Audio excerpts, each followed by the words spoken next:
Ave cohort, welcome. We're back. It is Saturday. We're going to be doing some Pilum teaches DCS. We're going to be going up with the F4 in particular today and looking at an older weapon system, but a good one that's still got some miles and some use that can be applied, especially in the world of DCS. So let's go ahead and flip on over to the game and have ourselves a look at our ride for today. Do our walk around. Be popping up here for us any moment. Here we go. Alright, so let's get in close. Of course, we have our F4 Phantom. I'm going to go ahead and unpause it just to let it finish some of the alignment process for us. But from outboard to inboard, we are working with AGM-12 in various forms. We have the 12Bs on the outer pylons. These are the smaller Bullpup missiles. And the 12Cs on the inner pylons. And we're going to have some Rockeye 2s just for extra disappointment. AGM-12 Bullpup is one of the first American guided missiles for us to employ in service. It's not the first guided weapon. That belongs to a glide bomb and some radio-controlled bombs that we used in the Second World War. But this really gave us an air-to-ground missile system that was powered, that could be flown to a target and attack it. This is the direct grandparent, if you will, of something similar like AGM-65 Maverick. The weapon system, regardless of which model you're using, is a manual command line of sight system, which means that it requires the pilot to make use of a hand control system and a radio interlink between the aircraft and the back of the missile to provide steering directions. If you've seen a lot of Vietnam War era footage, as this weapon saw a lot of service in the early part of the Vietnam War, especially with F-100 Super Sabres in the air-to-ground format, you'd see this weapon used from time to time, and it's very telltale to see because there are a couple of flares on the very back. You can kind of see their little red cones there. And the pilot will use those flares to keep visual track of the weapon and guide that weapon towards its target. Obviously, that comes with both perks and detriments. The first one being is if you notice after the weapon has been fired that your target is not really what it needs to be, you can just snap the weapon into a safe direction and steer it away. However, it does mean that steering the weapon accurately means that the pilot generally has to maintain the weapon system out in front of his aircraft, more or less flying right down the very long visual plume of the rocket motor to guide the weapon to the target with any hope of accuracy. Of course, gunners on the ground would just use this moment to see the plume of the missile trail and then just shoot right up the trail and have pretty good odds of destroying or damaging the launching aircraft.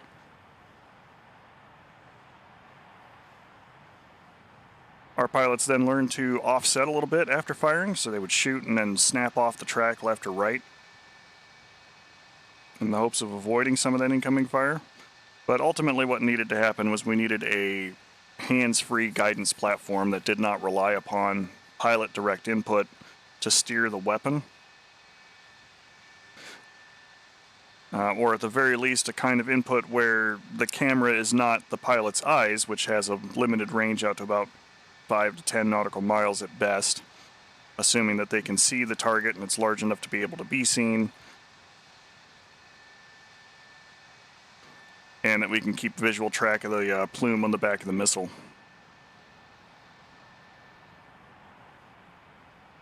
They do come in two flavors that are useful. The A and B series are both about the same, they just use different motors, but their warhead yields are very small. Pretty much good for dealing with a very tiny area target or a point target like a tank or a truck. The C variant, however, is much larger. It has a lot more explosive bang-bang. And in fact, if you carry it on the pylon, it can only be carried on the inner pylons. It is large enough that you can't also carry the special weapon adapter for Sidewinder rails.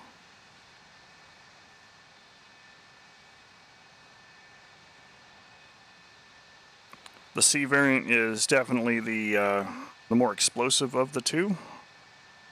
I want to say it's somewhere on the order of 2.5 times the explosive bang over the A model or the B model. You can go primary sync now. Ready to taxi. So we do have a lot of use. Our target area for today, I'm going to come out here and inspect that too, is going to include our usual non-combative target range, because we're really looking to just kind of show the weapon being employed.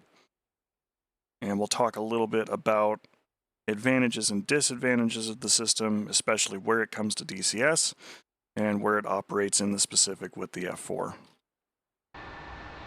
Now that our alignment's done, let's go ahead and put our helmet on and button up.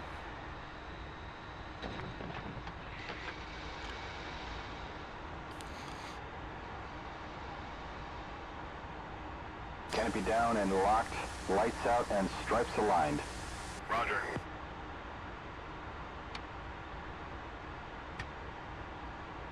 Employing the weapon system is pretty simple and straightforward. Yes, sir. Chalk's out. Step one, obviously, is to go ahead and select your pylons. Have a safe flight. They will only shoot one at a time, so you can feel free to select multiples of them if you like. We're going to want to make sure that our delivery mode is in direct, and then our weapon selector dial is on AGM-12. That's really it. The interval and the quantity of release really don't matter. So in this case, since we are carrying rock eyes on board, I'm going to go ahead and preemptively set those to using the rock eyes.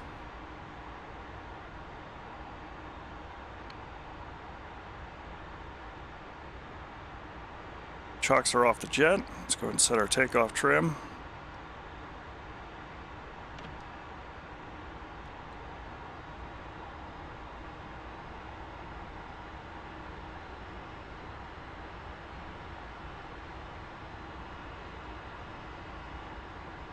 And we'll get to rolling out.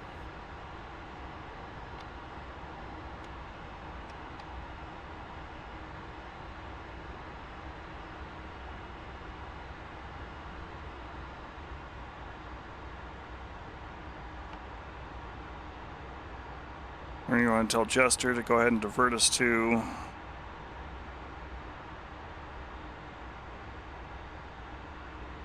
own marker.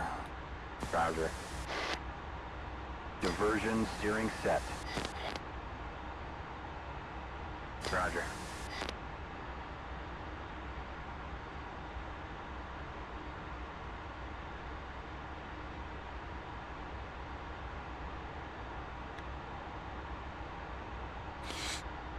Since it is a manual command line of sight weapon, what you're going to want bound are the hand controls for the hand control unit, which is wiggling there in front of you now. I actually have mine set on a thumb axis.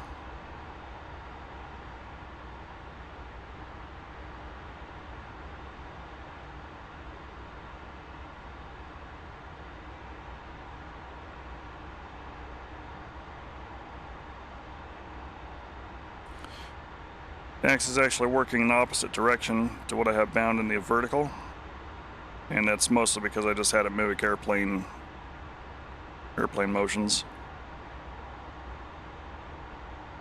So if I push the stick forward, it goes down. If I pull the stick back, it goes up. You can bind it however you like. We do have an ad break coming up on Twitch here shortly. So we're just going to go ahead and continue our taxi and start flying towards our zone, which is a short distance away, about 53 miles. So we'll be there in just a few minutes. And we're going to start with the outer pylons.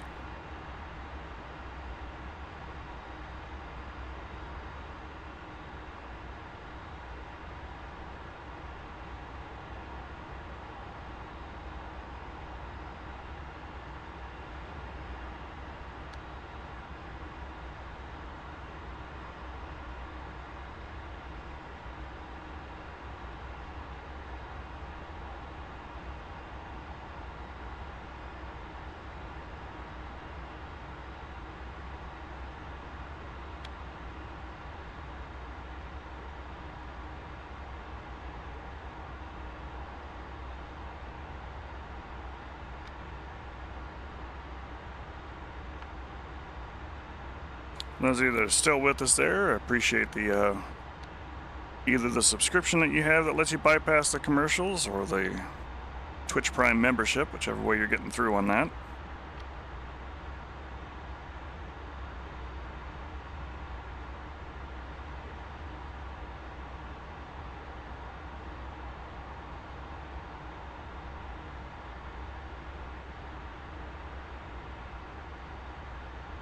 Alright, we're just going to go right into the takeoff roll.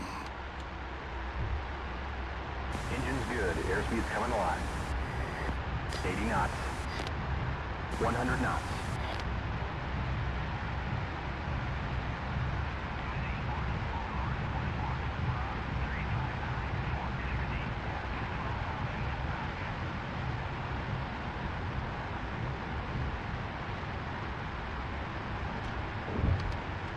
Gears moving. Flaps up. Gear up.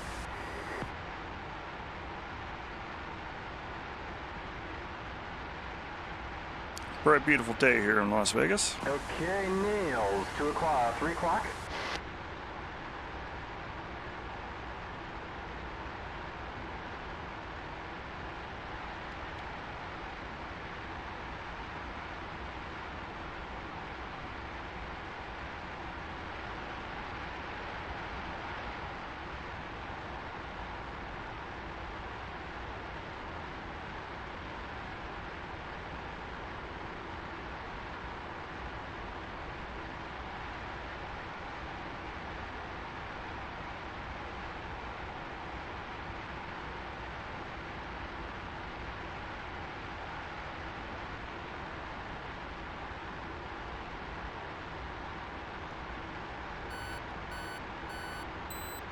All right, those are some nails. 2 o'clock. And nails, 2 o'clock. All right, so we're on our way through. Of course, we're going to be fighting near Creech Air Force Base, starting at our unarmed combat range. We're feeling especially froggy about it. We do have our usual place of their work at the Yucca Pass. The way it kind of feels like Hickok 45's playground, as often as we fly there and blow things up.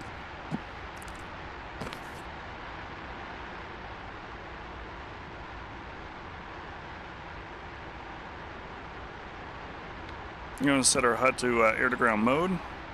I tend to use a depression of about 20 mils for shooting the Bullpup. It is angled slightly down. It just gets the cursor a little closer to where I want it to be. Pipper, rather.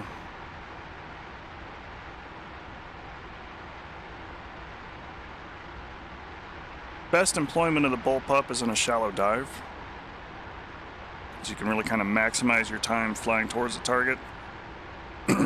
And where possible, I'd also recommend slowing the aircraft down. If you're moving too quick, you run the risk of either keeping up with your Bullpup the whole way into the flight, or having it slip below the nose where you can't see it anymore, or any other number of other things there. There is a benefit, of course, to being a little quicker upon weapon release, as speed of the aircraft is imparted to the missile, just to let it get that much further out in front of you as you slow it down.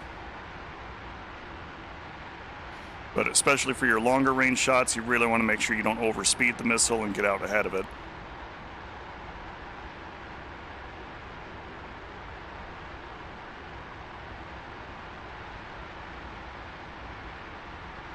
Advantages of the Bullpup missile in terms of the F4 and DCS in general. The biggest one is it's ready to go as soon as you select it, which for anybody who's flown the F4 in DCS for a while, as you come to understand, if you've got Mavericks on board the jet and you have warmed them up, you're more or less committed to shooting them as an air-to-ground weapon system before you do anything else. If for some reason you have to select away from the Maverick missile, you run the risk of needing to go through the same 3-minute arming period for them again before they're ready to shoot. A lot of the electro-optical weapons are kind of set up that way, as the pylon does not have power until it is selected and ready to go.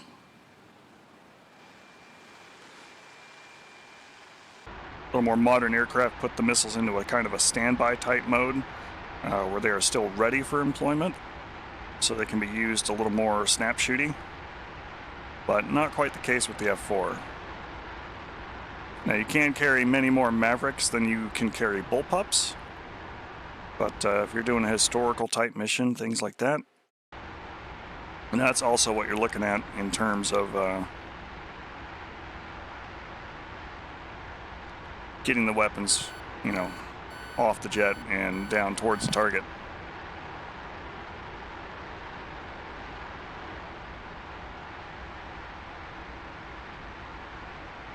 While the F4 is capable of doing some multi-mission tasks, broadly speaking, I would try and avoid those kinds of thoughts, but at the same time, even I almost always manage to carry lighter weapons on those inner rails, so I can carry defensive sidewinders with me, because the Sparrows, while nice and okay, are not dogfighting missiles, especially the ones that we've got on board today, as I'm carrying the AIM-7E1 Sparrow missile. Earlier than M variants of the Sparrow require progressively longer lock times before you can launch them, and that is to tune the seeker head to the continuous wave radar. The AIM-7E series requires 4 seconds of lock time before the missile can be fired, which is why you'll hear Jester count, 1 potato, 2 potato, 3 potato, shoot. The AIM-7 Foxtrot variant requires 2 seconds of lead time. Jester won't count it that way. He still kind of gives you 4 seconds on the count every time. He even does that for the M variant. The M variant you can shoot as soon as you've got the target captured. So there is some advantage there. But that said, they're not the best defensive systems. In fact, if I was doing an actual air-to-ground mission, I'd probably only carry 3 and throw either the targeting pod pave spike up front or the ECM.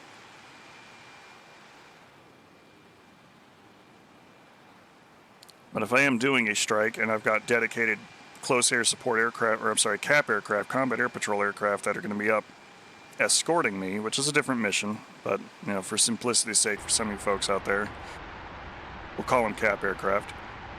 If I got fighters up to defend me, then I am generally content to go ahead and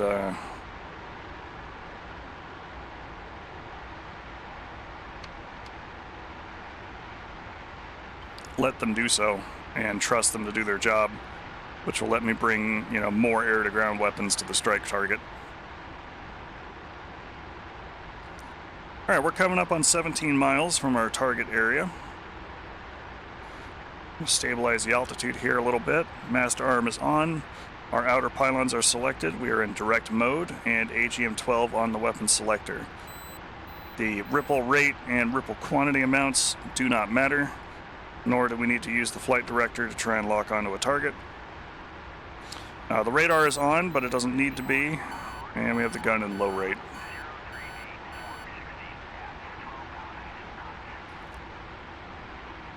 Might be close enough now where we can actually seed some of the target area, but our nose is in the way, so let's go ahead and offset a little bit.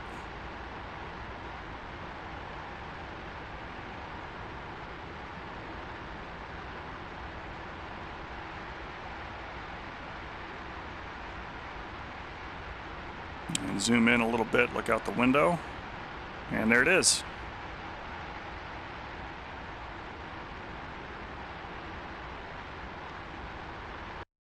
Pause here for a moment. So we've got this little town. That's kind of our visual landmark reference. And you can see all the little dots, the arrangements that we've got. We've got the small diamond of trucks, the circle of trucks, the large lozenge of trucks, and then the SA2 site here in the center. We're going to start by attacking the circle of trucks with the A model, or the B model rather, of the AGM-12s.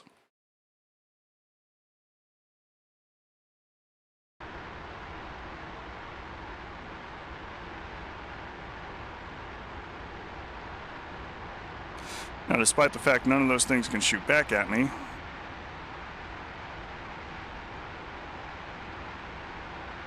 because that's not really the point of that particular target range, we are going to try and treat it a little bit, either as if they might, or if we're coming up here to make this attack. The big thing is I don't want to fly directly at the target because I got too much crap in front of me to effectively see it when I find the spot that is good to kind of roll in. We're up here about 15,000 feet. And we've actually closed in within about 6 nautical miles. We're going to go ahead and roll in.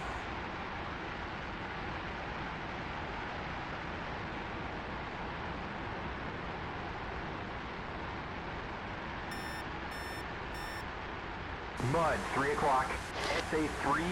And rifle.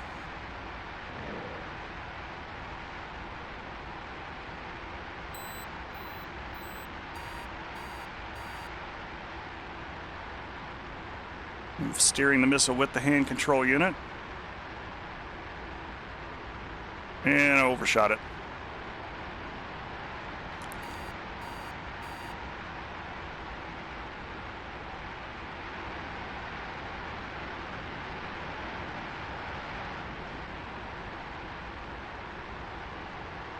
Go and climb back up to our altitude there, but you saw that, you know, using this time I didn't throttle backwards. While the missile was still out in front of us,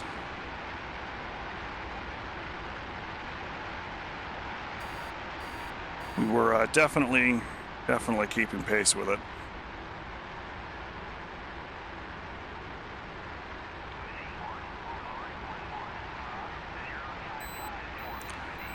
The Viggen is another aircraft that uses MiG-plus missiles in the form of the RB-05. Operates on the same guidance property, and I'm pretty sure Heapler probably just copied and pasted all of that logic and everything else just right on over to the Bullpup. No need to reinvent the wheel, as it were. Well, we got another small missile, so let's go ahead and get in and try it again. Same target.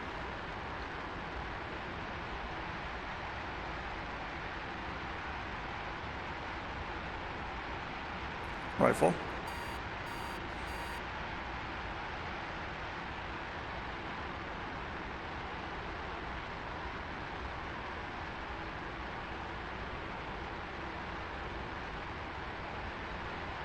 There we go.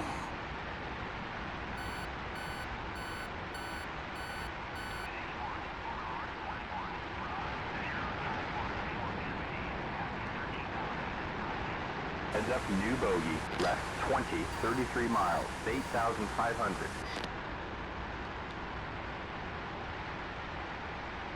He paints, we're good. I'm gonna go ahead and set us up here. Kind of climb for a minute. And make sure that she's flying okay, hands free. And we'll come down here and inspect our damage. We have a new bogey. Right 40, 17 miles, 17,500. Alright, so with the smaller Bullpup, we hit just short of our target. But since these were trucks, It's a friend, IFF checks out. we were able to disable some of them, damage pretty much all of them, and destroy just a couple of them.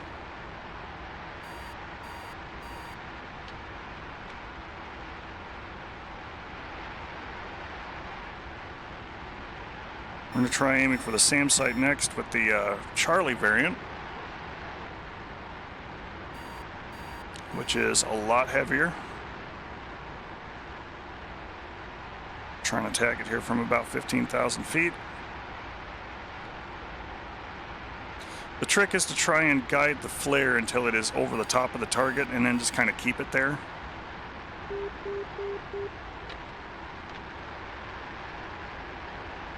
At least if you are straight on or nearly straight on to the target.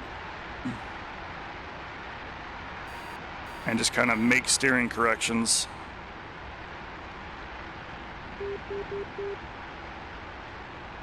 As needed to maintain that.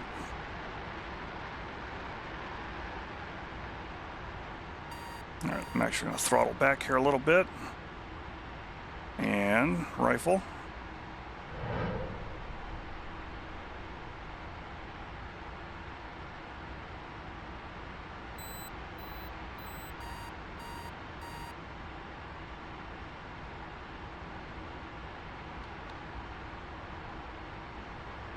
That was a good hit.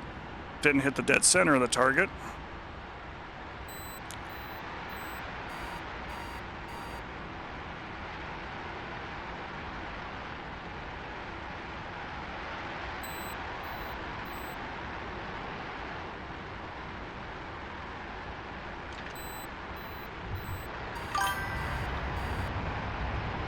This is the F4, yes.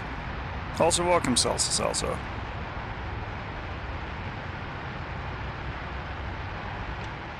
A little bit of airspeed there.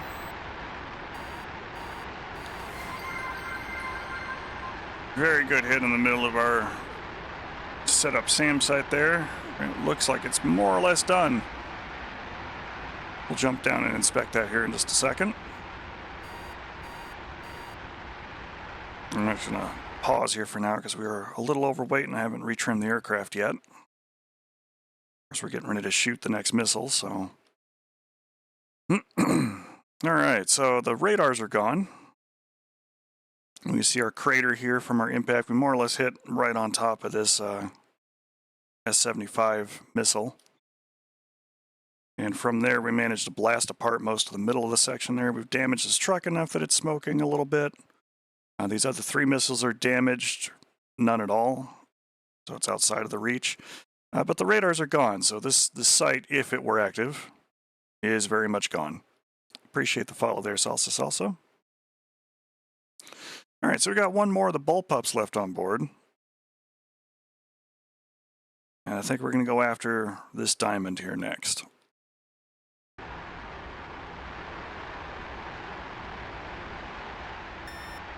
Just going to extend a little bit.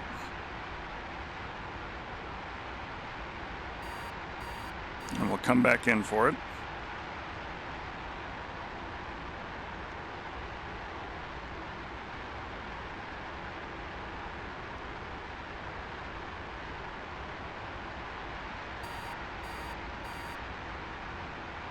The big thing with that steering control unit is that it's not super quick for transmitting and receiving commands, and a lot of that has to do with the guidance package here on the Bullpup. Because if you look at it, the only system that moves is the nose little wings there, which are kind of tiny. So it's not really capable of making grand movements. So you just need to be careful with more or less being lined up where you need to be before sending that weapon on its way.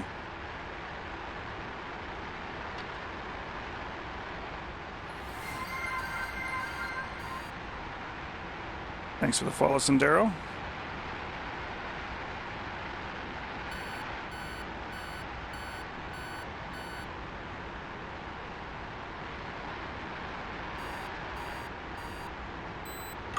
A lot of new guy riders coming up. In terms of the RWR systems, the little short beeps that there's a new guy alert. Phantom's definitely in my top 5 for favorite and most photogenic aircraft, that's for sure. there's our diamond. The nose up just a little bit there, and rifle.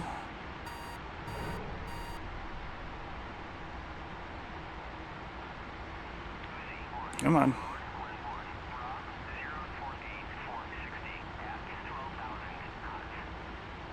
There we go. There we go, that's much better.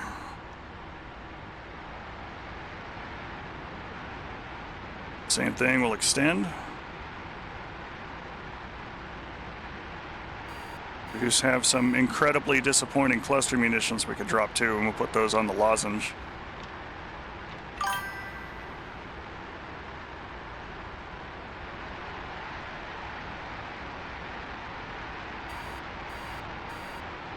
Alright, let's go downstairs and have a look. They're dead. They're very dead. The Bullpup missile we fired, we managed to drop it right on top of this truck, so yeah, that you got a while to think about that one watching the flare come in. But the blast radius took care of the rest of the trucks, which is what we want to see. Alright, so we're going to drop the Rockeye 2s next. Pretty basic cluster bomb.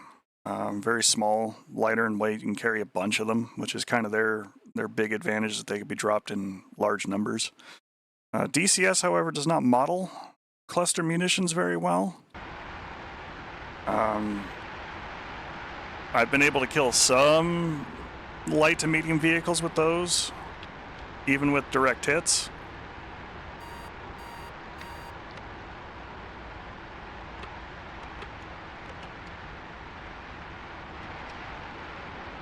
But outside of sensor-fused weapons, unless the little skeet actually hits the target itself, it's not going to deal any damage to it whatsoever.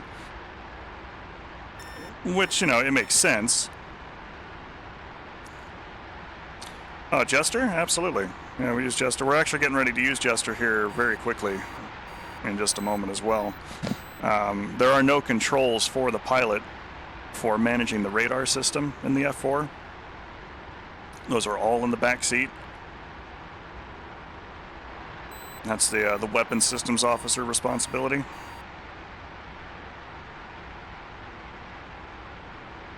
Flying with Trigger and with iHort, who are sometimes here on the channel. I've ridden backseat for them to use the F4. Take a look at how claustrophobic that office is real quick.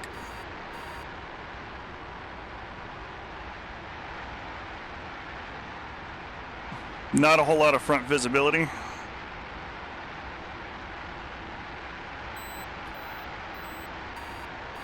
A little bit better visibility over the tail. No, not Trigger. Trigger. There's another person that I fly with Pantheon Initiative.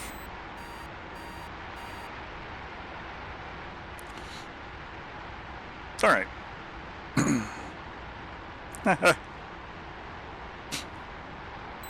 Well, glad to indirectly meet them through you then.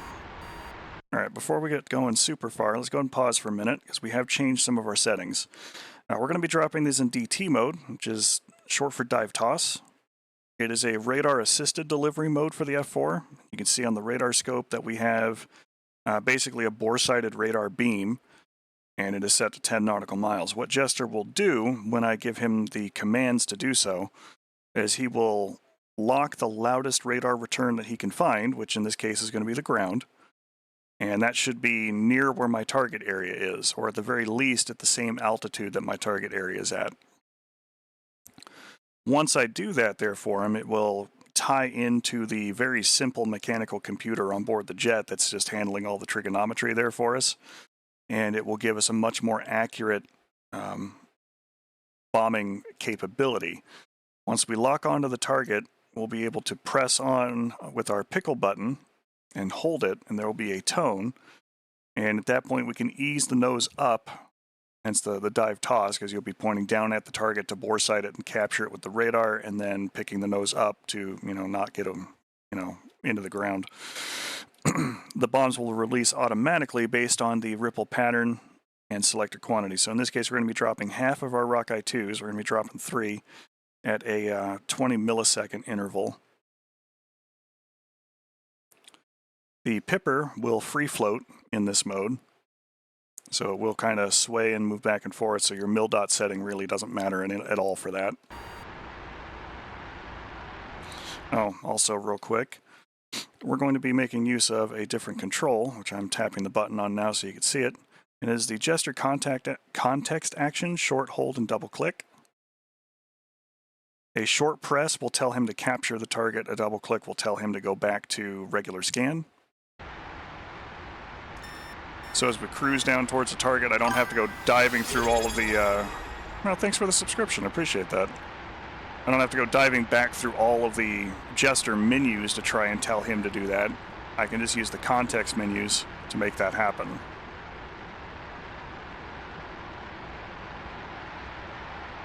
Alright, we're getting lined up pretty well with our target area. Hopefully we can kill at least a couple of vehicles here with this pass. But again, my experience with basic DCS cluster bombs has not been significant. Generally, I have to drop them 3 to 6 at a time in the hopes of having anything really kind of get up in there and hit. Alright, let's go ahead and sway that Pipper over to the target. Short press. Captured. Gesture reports captured, and I'm going to start pressing and holding, easing the nose up, flying the dots, trying to keep the wings level. Ripple 3.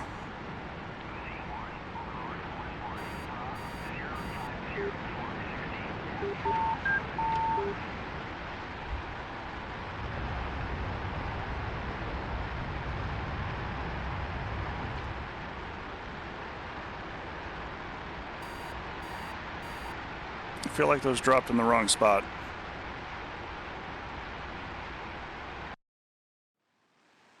Yeah, those definitely didn't go where I wanted them to go.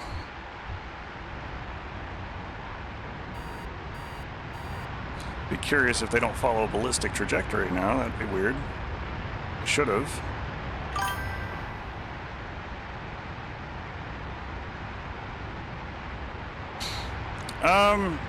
I would say that it's easy to learn the principles of how it operates, but it's one of those that can be a little difficult to master because there's a lot of automatics that the F-14 does for you even, and the F-18 definitely does for you, that the F-4 just does not. It's too old of a jet to make that happen. Captured.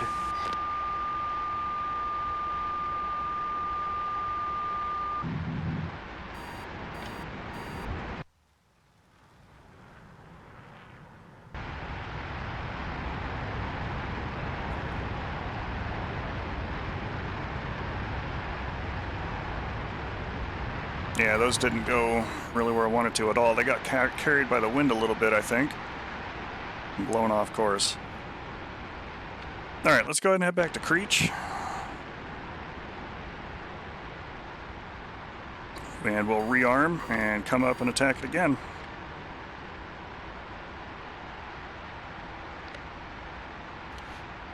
I certainly had a lot of misses, a lot of failed attacks, and a lot of just getting myself killed while trying to learn the F4. But that really just kind of comes with the territory. Flying the jet's not so much the problem. It is a lot heavier than something like the F-18, and in some ways it really kind of feels like it's like the F-14 with the wings fully swept back, but not quite as quick. At least until you get her up over 350 knots, and she tends to be pretty happy. Dogfighting F4, or MiG-21s rather, is fun. Enjoy that one a lot.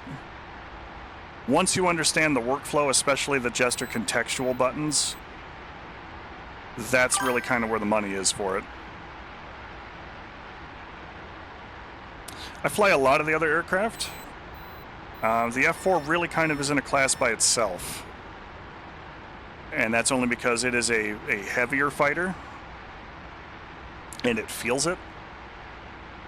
A lot of what I've come to understand about it through my time flying it is it really does feel like a lead sled. It does feel an awful lot like we're overshooting Creech here, 87 X-ray. Check in. Set this up real quick. I'll be right back for you. There we go.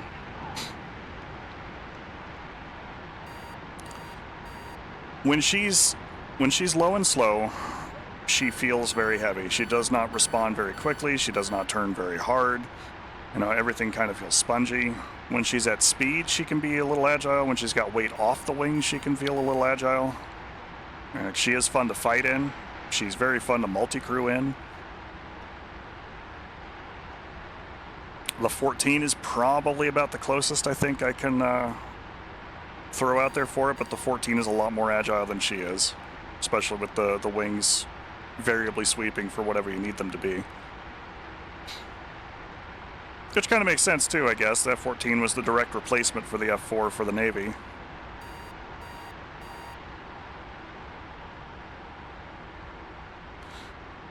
Alright, so we're going to be closing in on Creech. We're 10 miles out. Let's go ahead and save our weapons. We're also going to raise our seat all the way as we get ready to come into land. Start throttling back and adjusting our trim. Creech is kind of right there off the nose, but we're a little out of alignment. Let's go ahead and start heading that way. The reason why I bumped the seat up for coming into land is I want to see over the nose, and if we are flying on AOA, which I actually want to drag that volume dial down a little bit so I don't blast people's eardrums out with this.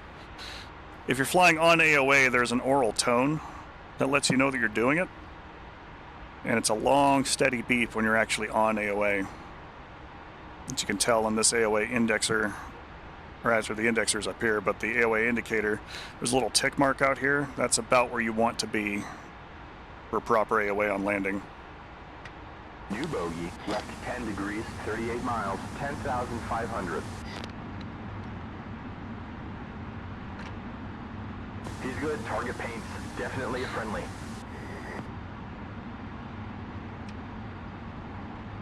Our speed brakes out. Start to descend here.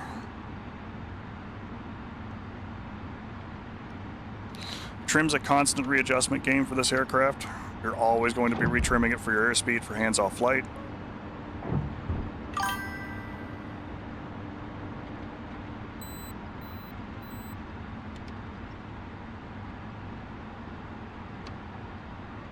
Right, speed brakes coming in.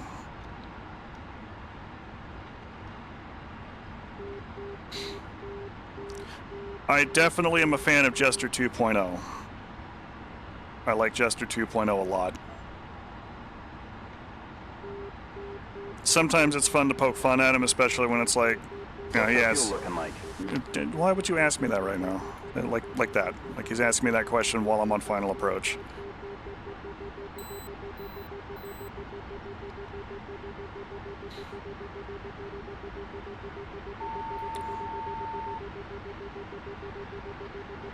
I'll do the overhead brake. We'll just do the straight in so you can listen to this thing beep for a minute.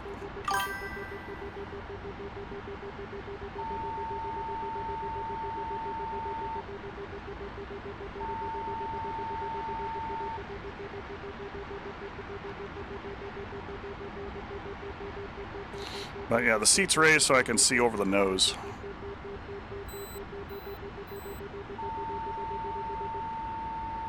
That's the biggest thing.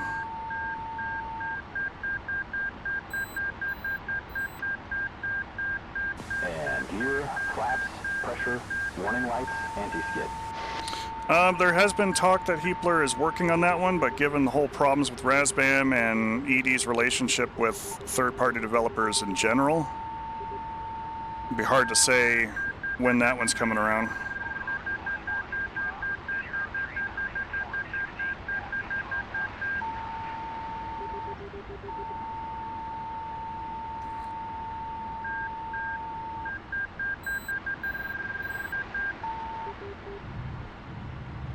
And shoot deployed.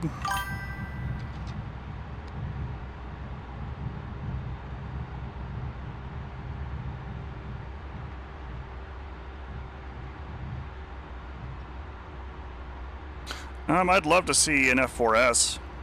I think that'd be fun. One of the later versions of the Navy birds that the Marine Corps was using.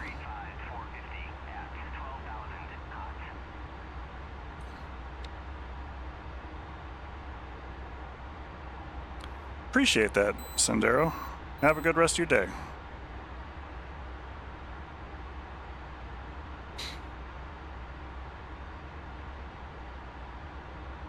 We're going to hang on to the drogue chute here for a minute. Of course, the biggest difference with the Navy versions is there is no nose gun at all.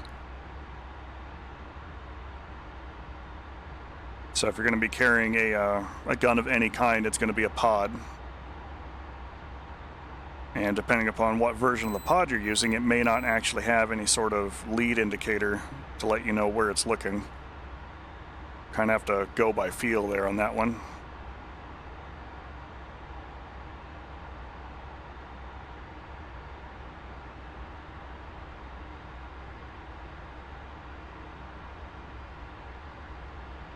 Now we've crossed the active, so let's go ahead and get rid of the chute.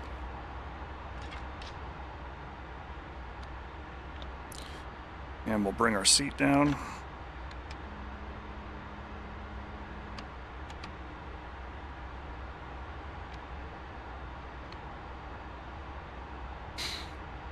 I really do love a lot of the visceral things that they do for the F4. The persistent aircraft is incredible. The idea of parts wearing out on it and things not always working 100% hunky-dory is kind of nice.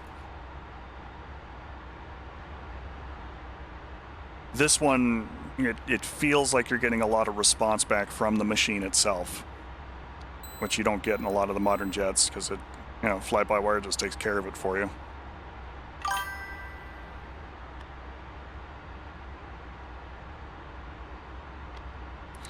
It's probably one of the Cold War servers. I know Enigma used to run one back in the day, but he stopped doing that some time ago. F5's a fun one to fly too.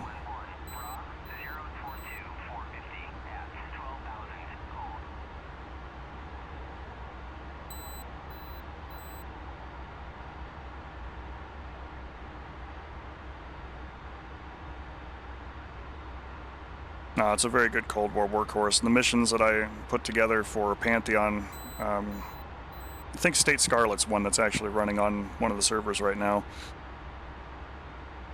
It's set for like an 80s style conflict, so a lot of the more advanced weapon systems are out.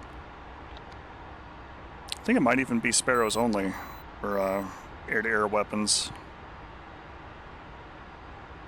Yeah, so I think I have it set for like 88 or 89, so there's a lot of the slightly advanced kit, but not all of the advanced kit.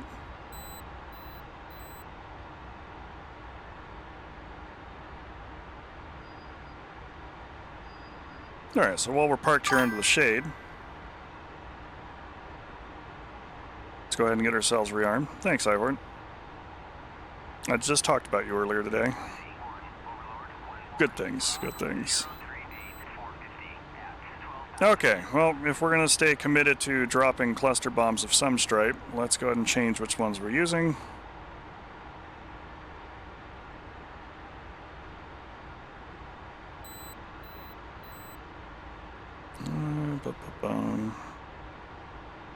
No, I lied. I'd really rather take like Mark 82s or something. Let's go with the M117s. We'll keep the outer Bullpups on because that was our teaching goal for today. So we'll use those again. But we will go ahead and carry some Mark 82s on the special pylons.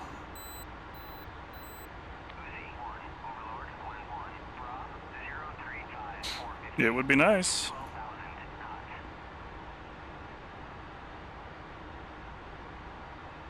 It would be nice if they weren't. Like the only ones that are worth anything are the sensor-fused ones.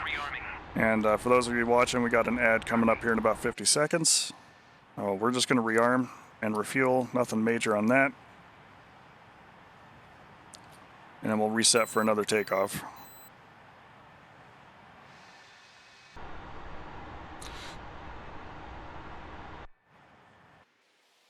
use some time compression here while the ad's going on.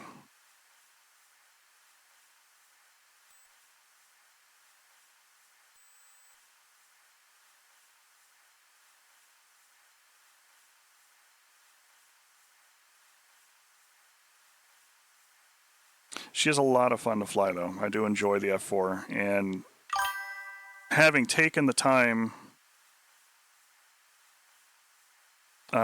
to really sit down and master the machine in a little bit, and I hesitate to use that word because if you're flying, you're always learning, and there's always something new to learn and discover, always something new to improve.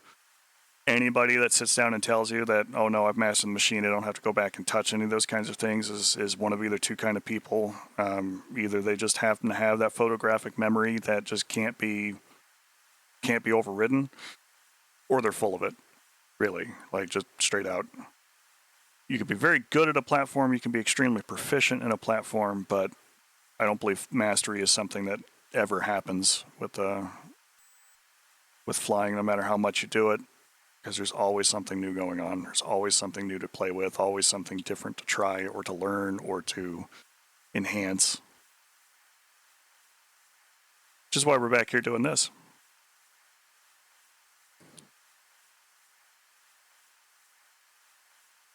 Let's see how we're doing on the refuel. Now 11,000 pounds, we're almost there.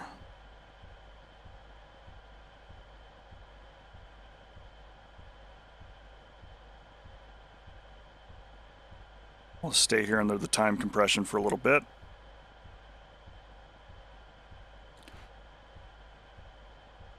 So hopefully we can get through the rest of this ad break on that. We have fueling complete.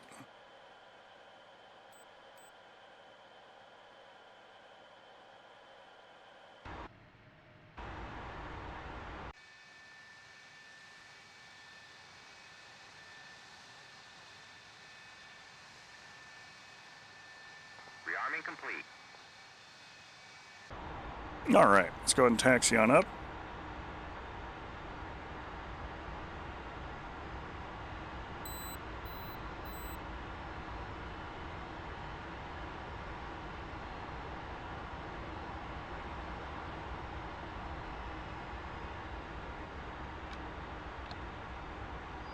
Reminds me though, I almost forgot something about safety there. Let's go ahead and just turn that handle there. It sets the ejector seat to get both people out of the airframe instead of just the back seater.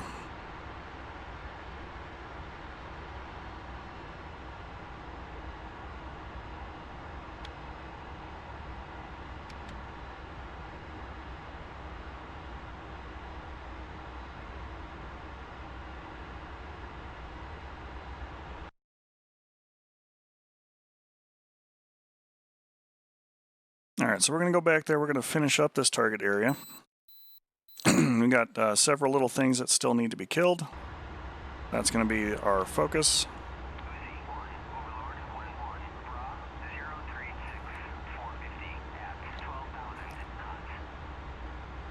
We do have some slightly different weapons on board.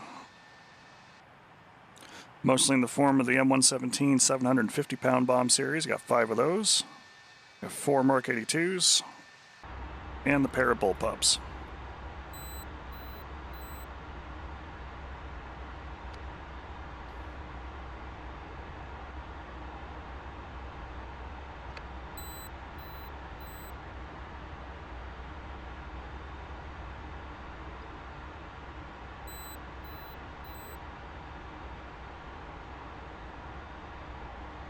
Going to set our takeoff trim here. 3 points down.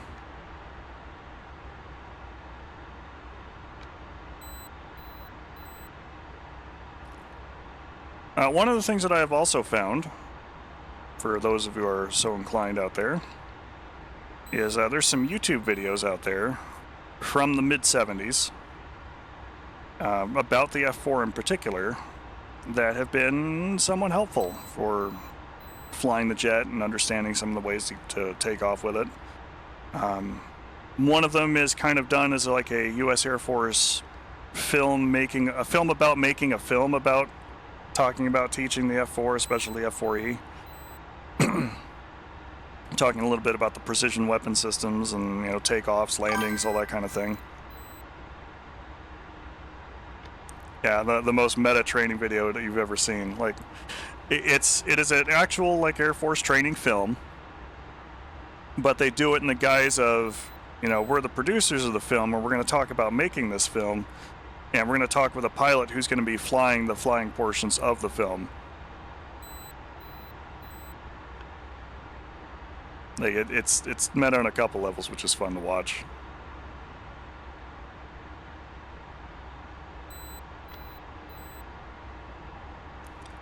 But they've been somewhat helpful, because one of the things that we're going to do is the full aft stick method for takeoff here on this next one, which is everything to do with the fact that it's a heavier jet than it was earlier by a significant amount.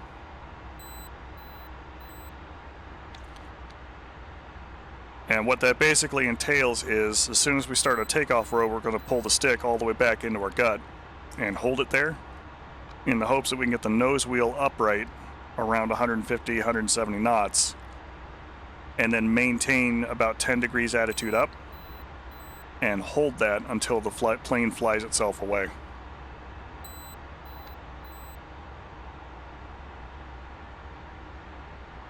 Actually, I'm back taxi a little bit here too.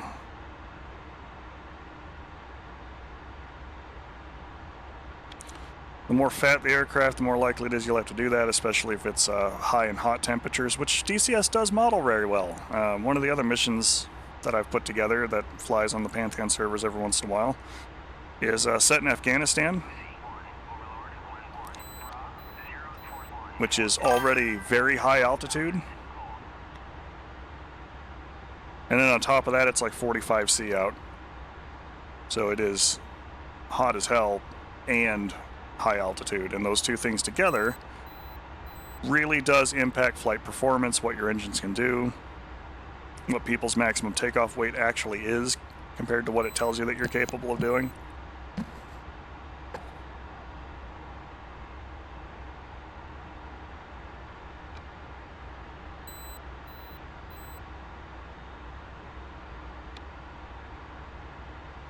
All right, we're 3 points down on that. And go full flaps.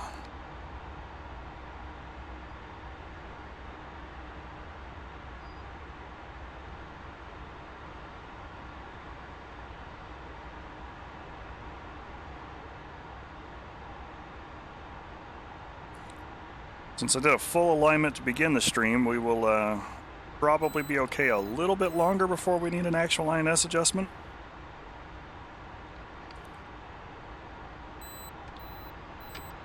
Alright, full throttle. And brakes release.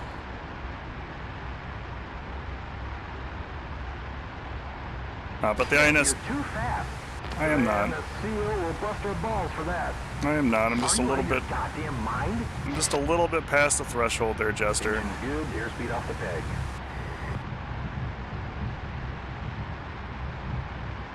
Nose coming up. Oop. Let it sag a little bit there.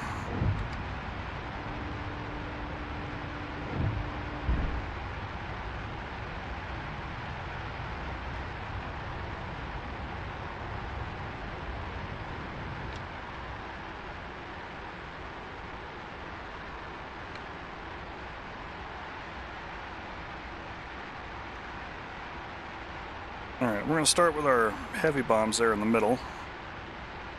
And we'll do DT again. You see Jester manipulating the radar to take care of that. If you're actually flying a combat sortie, I wouldn't recommend doing that until you're very close to your target, because it does deny you the situational awareness, limited as it is, that the radar gives you. Because when he's in bore sight mode like that, he's not using it to scan and look for targets.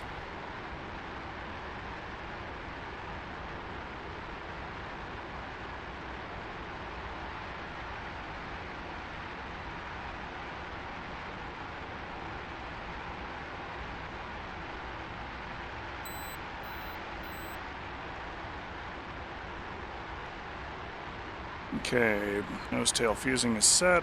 Master arm is on. We are in bomb mode and DT.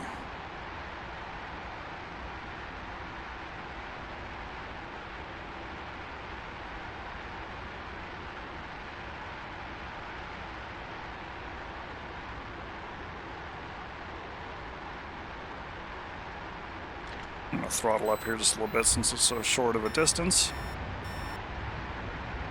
Okay, we've got mud, 2 o'clock. SA3.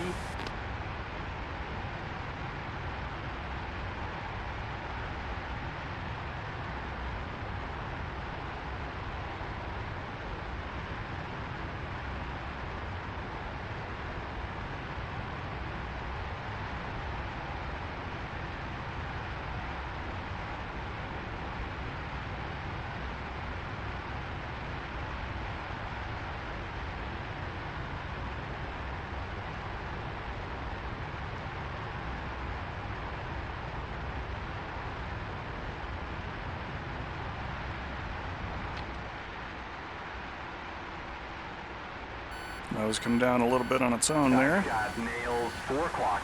And nails, 4 o'clock. Here's our target area. And we're going to start with that lozenge again. I'm going to change my release quantity to 2. And we'll bump our ripple distance there to 0.25 milliseconds. That has been helpful using the Tomcat as well, as that should give us about 100 meter spread between the two weapons, depending upon airspeed.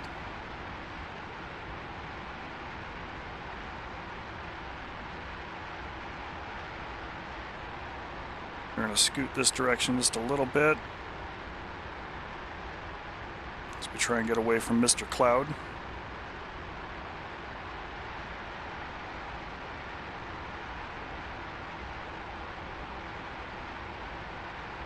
Mr. Cloud is trying to keep that target area safe.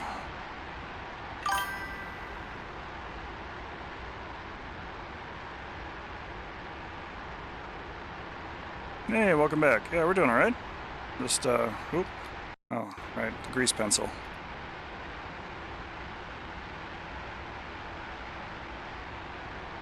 Really don't want that there anymore.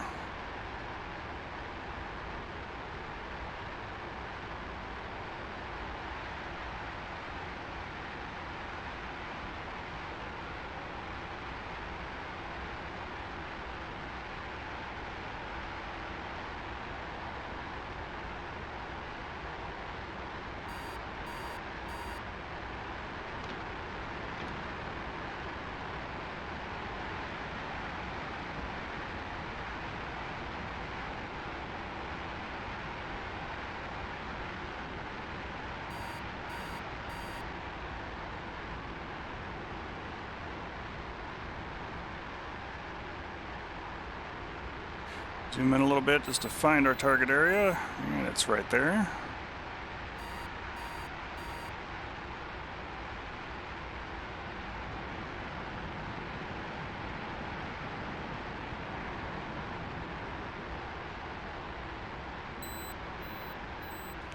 Try and get just a little bit more lined up.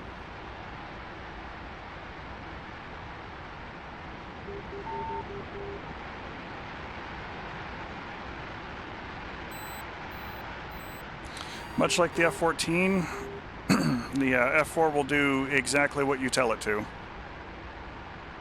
So coordinate your turns. Use the rudder. All right, short press. I'm captured. Captured on the target area.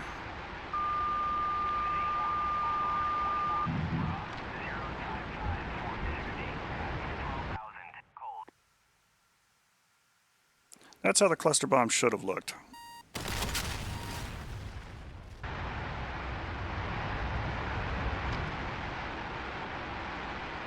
They were definitely dispersed.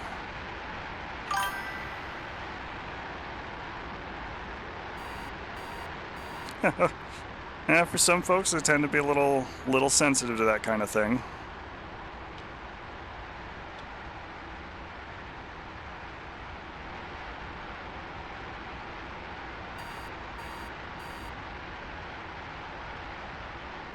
Now we're going to see if we can follow up on the original target that we made. So we're going to go back to direct and select the AGM-12.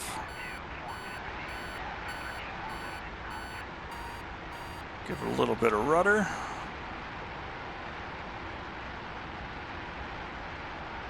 And we're going to target that circle truck group again.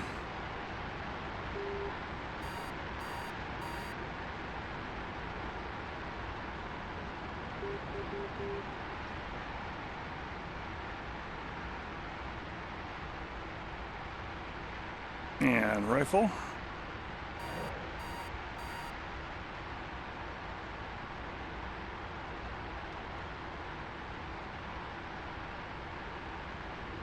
Hit right about dead center. At least by my reckoning there. See how we did. It hit dead center. Right in the middle of the circle. All the trucks are dead. Good hits. That pretty much leaves those last little missiles, the truck. We got plenty of weapons to make that happen.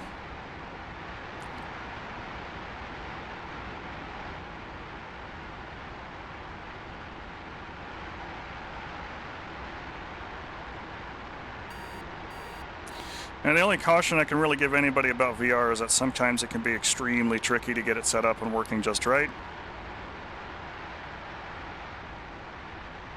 But it does add a level of immersion that some pilots swear by.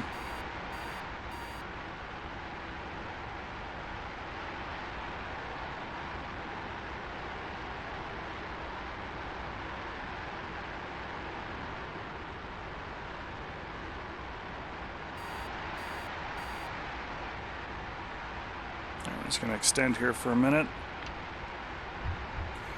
Back some airspeed.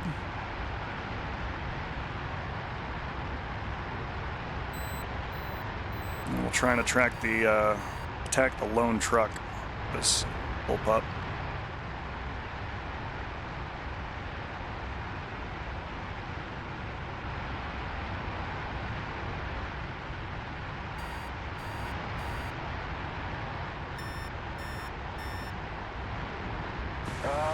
Mud, 7 o'clock, SA3.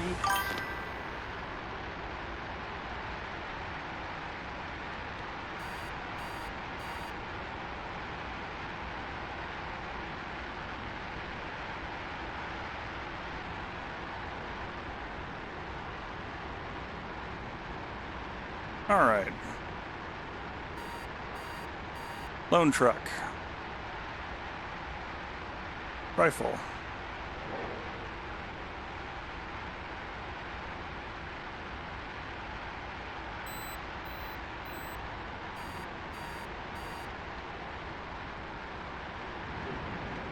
I think we got him. Or at least landed in the ballpark close enough.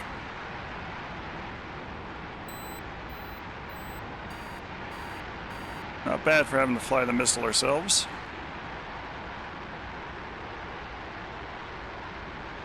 Very good, he's dead.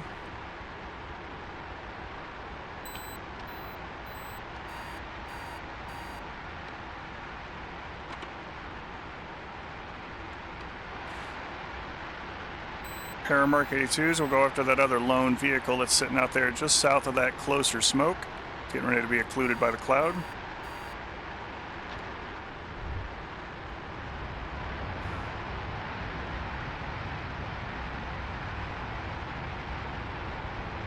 We're very low airspeed, so I'm using mostly rudder. Very little aileron.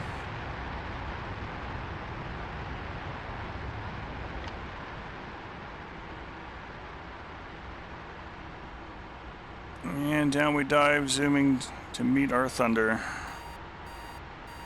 Captured. Purple pair.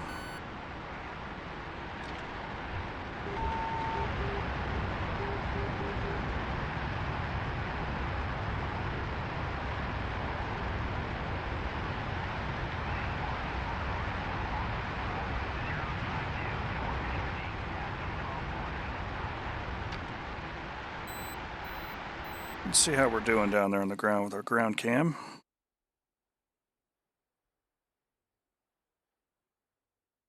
What I thought was a vehicle was actually probably a pockmark from one of our other attacks. But those are all gone. Those are all gone. Those are all gone. Got just a couple vehicles there left.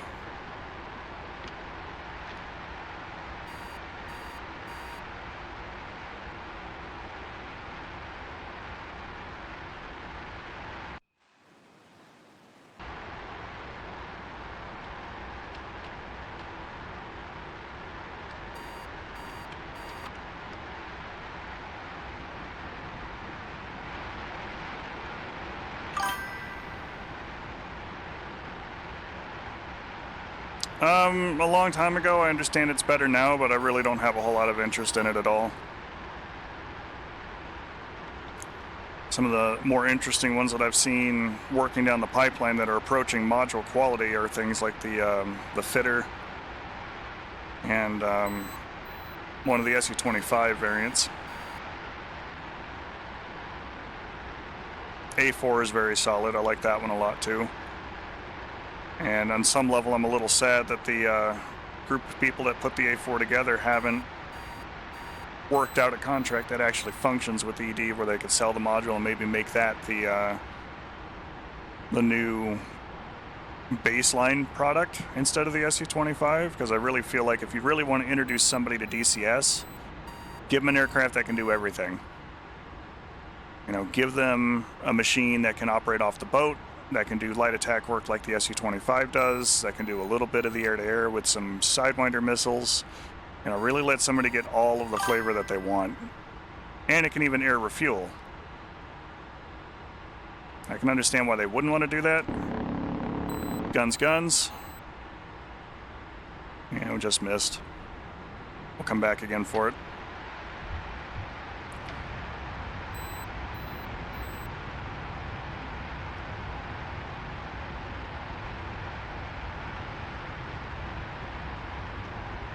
I think the SU-25 is a very dated platform for DCS as a simulator, especially since it's been there since Flanker 2 and lock-on modern air combat and everything else. It's a Flaming Cliffs aircraft, and that's not the direction this sim has been going for more than a decade.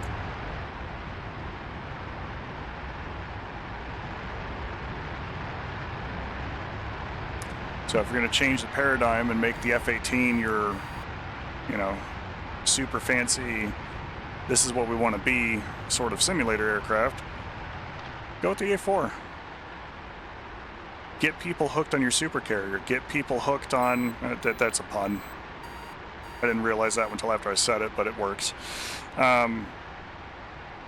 Get people, you know, really hungry for that kind of stuff. For fixed wing, and I think maybe even make some limited format of the Huey fitting in that paradigm too.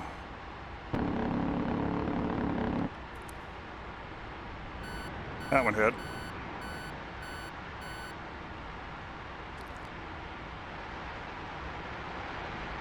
That truck's on fire, he's dead.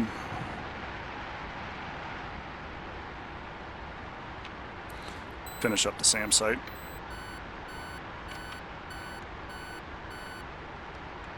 And then since we got time left on the stream, we'll take some Bullpups and Shrikes up and go attack Yucca Pass, where there's some live targets to shoot at.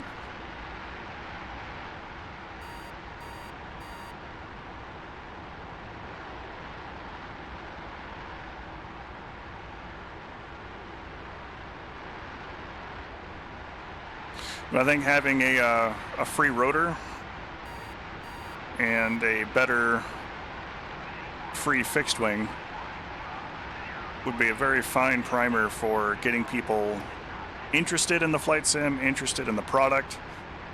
Let people do a little bit of everything and get that hunger for things that are better.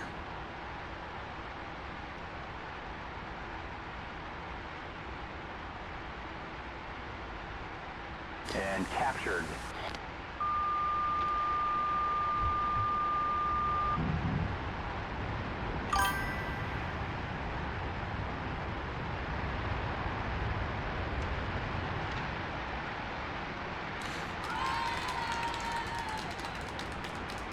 All right, they're all dead. Let's go home and rearm for round 3.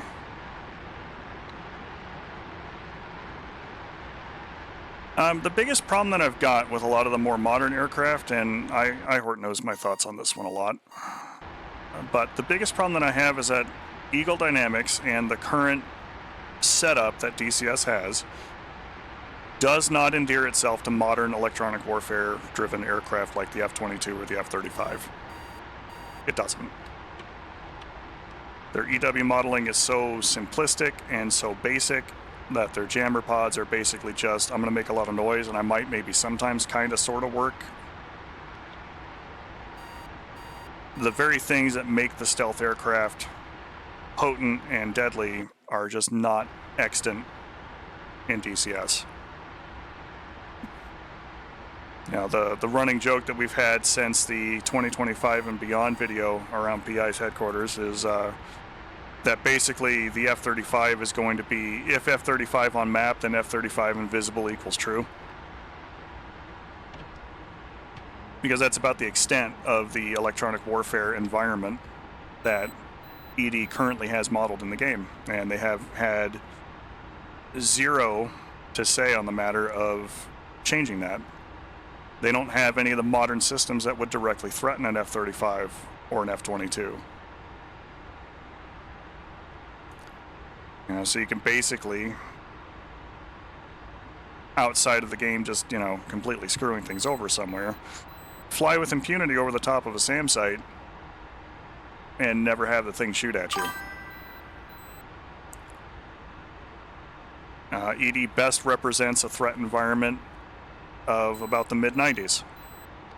You know, it's got some newer aircraft that are in it, like the JF-17, which is, you know, 2006. As aircraft goes, it's probably the youngest one available in DCS right now.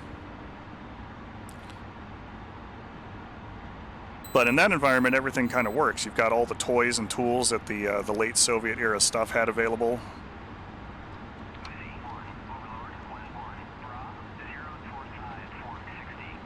And you got a lot of other gear and equipment that's very era appropriate. But because they don't model radars very well, they don't model the electronic warfare systems very well, they don't have any of the other equipment that really kind of would threaten something like an F-35 or an F-22. When they made the announcement for the F-35, I cringed a little inside and went, they really can't use the excuse of it's too new, it's too, you know, classified, it's too whatever, to have it as an excuse as far as why they don't have certain aircraft in the game. Personally, I'd like to see more Vietnam era modules out. Like, I'm excited about the F-100D when it finally becomes available. I'd love to see an F-111, mostly because I'm an F-15E guy at heart, and I love my interdictors. Panvara Tornado is going to be fun. Gear, flaps, pressure, warning lights, anti-skid. I love that kind of work.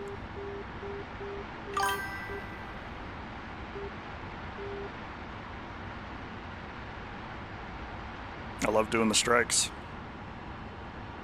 Strikes and seed. What's our fuel level? Jester, you asked me that the last time we were literally almost home.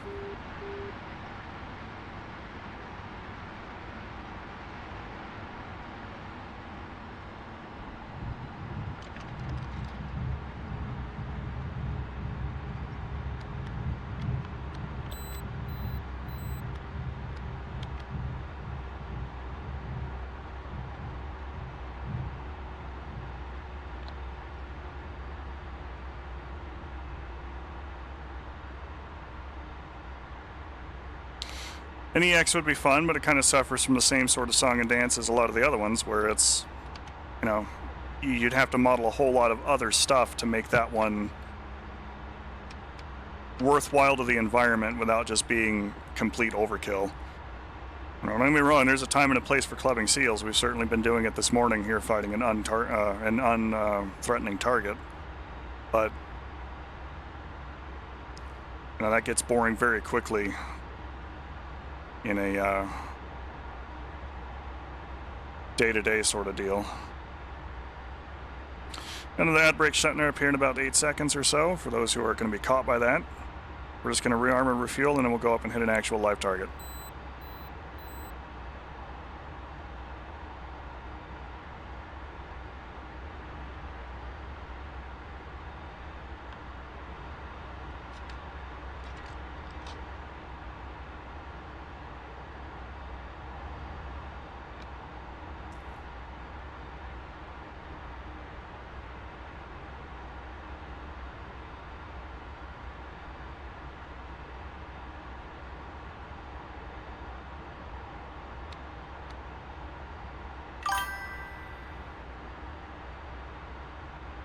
F-15E, hands down. Some of that is a little bit of personal bias, as I grew up here on this map. And I grew up in a time before 9/11, so we got to take things like school field trips to the flight line and things like that, especially, you know, living on the Air Force Base for a period of time. And when I was a much younger soul, there was a major event that I'll talk about here in about a minute and a half once people come back from the ad.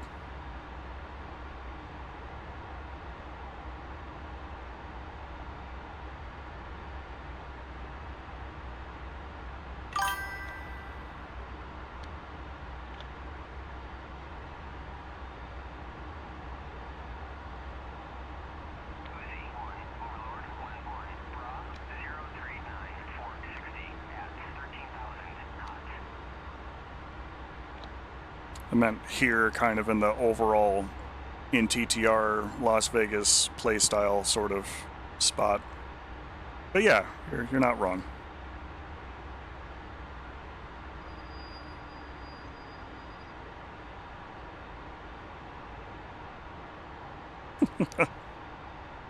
Also true. All right, so we're going to be going up against a SAM site.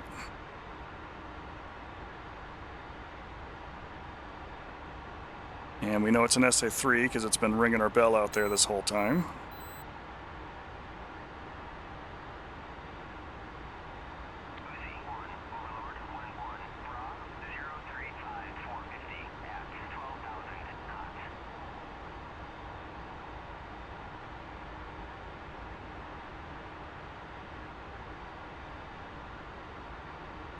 All right, welcome back. So we're just going to rearm and refuel here real quick. We're going to bring up some heavy bombs, a couple of Shrike anti-radiation missiles, and our Bullpups.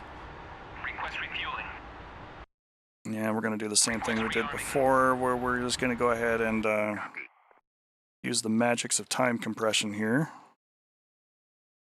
But yes, there was a major event in the very early 90s that happened very briefly. That directly affected the place where I was living and all of that, which was the first Gulf War. And much younger Pilum got to sit in an aircraft that flew over there, and that was the F-15E.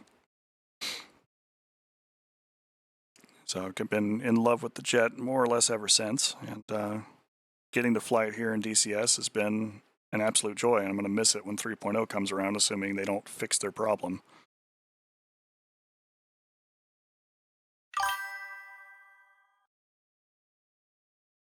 That said, I do like the F-14 a lot. I like the F-4. In some ways, I think the 14 is a much more photogenic aircraft than the Strike Eagle, but the F-4's definitely got that mean look to her too, and I like that a lot. All right, so this is Yucca Pass. This is the other place where we tend to do a lot of our fighting and some of our teaching.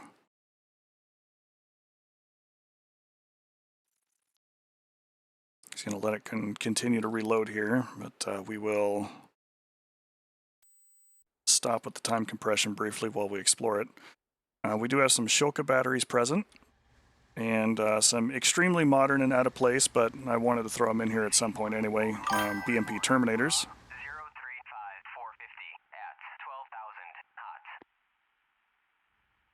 Some Sparka batteries. They're going to be a problem. But we've also got this miniature SA-3 site, which is a little too close together for some of its component pieces, so I'll have to spread that out just a bit, make it a little more realistic and a little more dangerous. But that's going to be our primary target there for the Shrikes.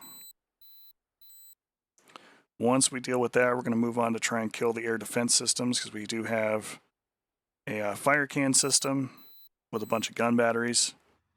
We have the Sparkas and the Shokas that are probably the next up on the highest threat list. And then if we get around to it, we've also got some tanks and some MTLBs and, you know, other things to kind of blow up around town. Never mind the traffic.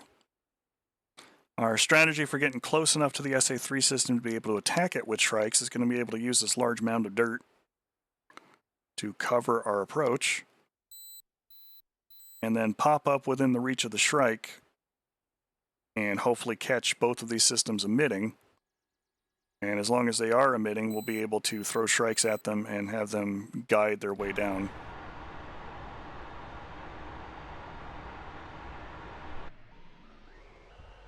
£11,060, 11,600 rather, 700 now, so we're almost done refueling.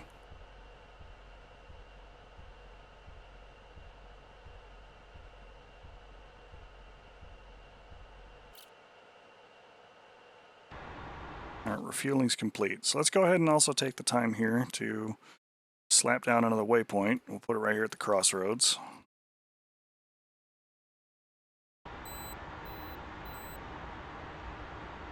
And have Jester go ahead and set ourselves up a waypoint.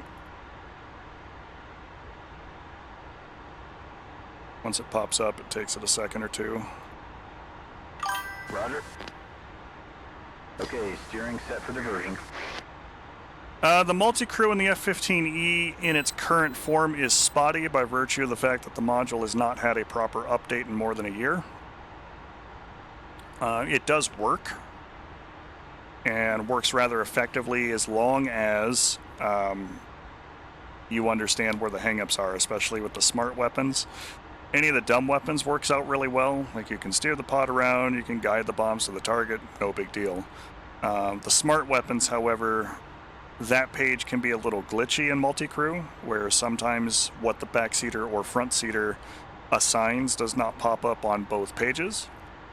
So that's a caution to watch out for, and if you fuss with that a little too hard, you can break the smart weapons page, and then you won't be able to assign anything to a JDAM until after you reslot the aircraft. Otherwise, it does function very well. You know, it's good having someone else in the back seat either queuing the bombs up and getting ready to fire the triggers there for it and send the bombs on their way, because the backseater can do that. Extra eyes is always helpful, especially down low and on the attack. Being able to focus on just flying the jet and letting the weapon system officer handle the strike is sometimes very beneficial too. It is, however, one of the aircraft that you don't necessarily need a backseater for, and the way I kind of look at it is it's about 70% as effective without a backseater as compared to having one back there. Alright, so we've assigned our waypoint, we got weapons on the jet, but I do want to check our alignment real quick. So we're just going to pop on over to where we are at Creech Air Force Base right now, and just verify that we are not horrifically unaligned anymore. So we don't have a whole lot of precision when it comes to the F4's long system, so we're going to be using this top line,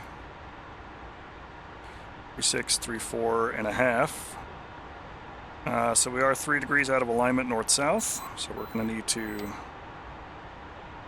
put this in set mode real quick. And 3453.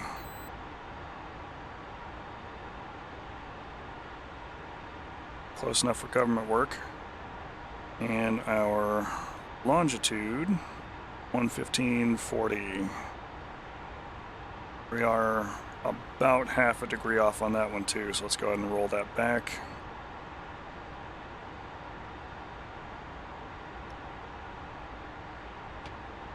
Press and hold fixed to realign it. Lights have gone out for Latin long. Let go of it, and she's ready to go again.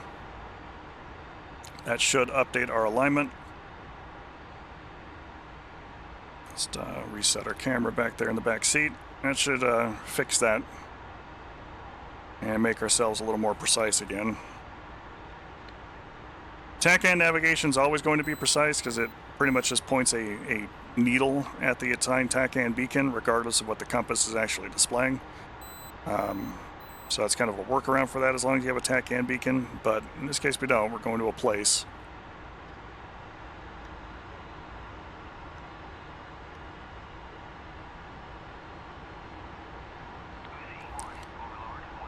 Alright, so first up are going to be our Shrikes. I'm okay with the bomb ripple settings right now, so I'm not going to fuss about those. Let's go ahead and set up for ARM and direct. I'm going to believe our right pylon should be the search radar, and we're going to see that one before we see the track. We'll put our flight director needles on. We'll need that for the Shrike. And we'll go get to work. Flaps are coming down.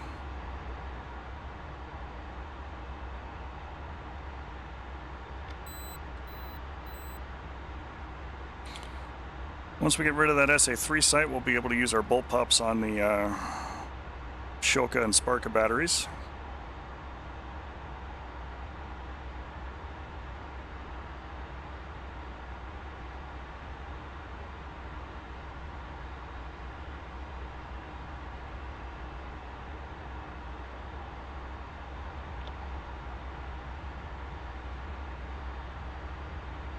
These guys look pretty clear out there at the moment.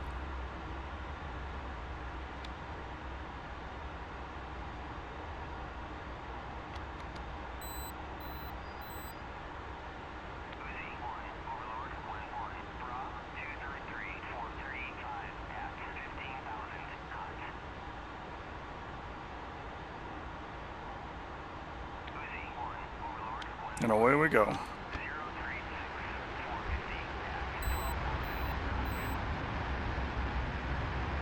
Engine's good. Airspeed's coming alive. 80 knots. Airspeed 100 knots. This was coming up a little.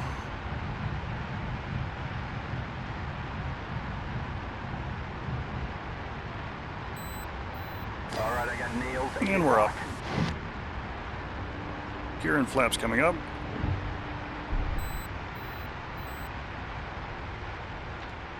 Back off the power a little bit.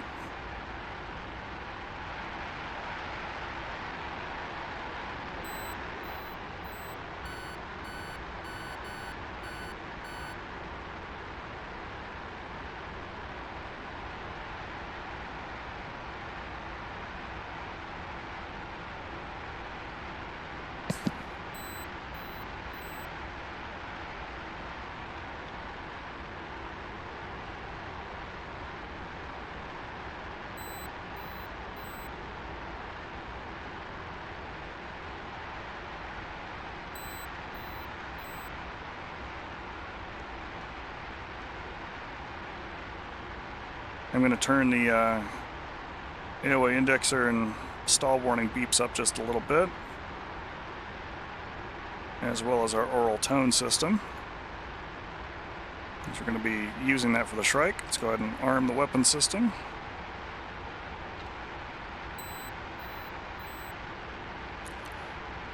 We are picking up the Shrike, or the search radar rather. There's three things really that you can kind of tell about the search radar. The first one is that you're picking it up as intermittent every time the dish spins around.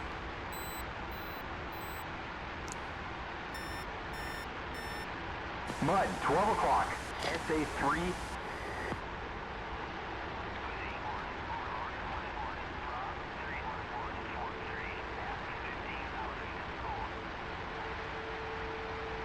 As we point a little more at the target, which is what those needles are showing,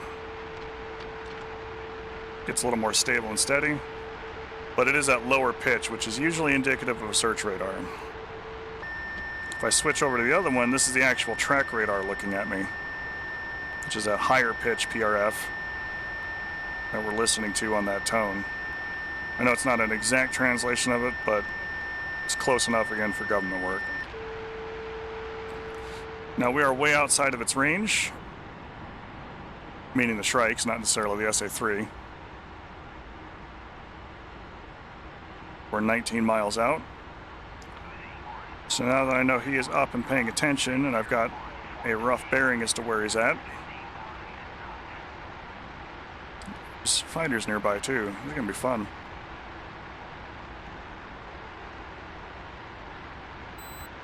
We're gonna get down into the hills here.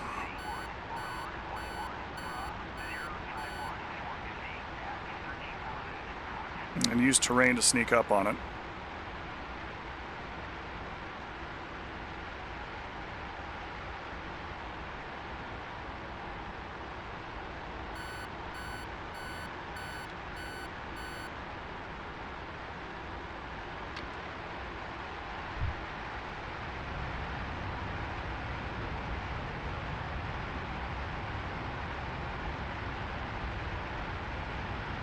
You know, he's kind of more or less just over that hill. We want to try and make sure we're within 7 miles in order to hit him with a Shrike.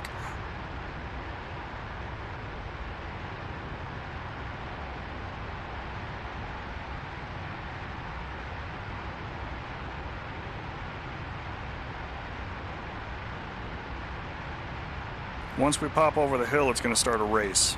We're basically looking to try and beat his lock to launch timer. We're going to go ahead and bump up.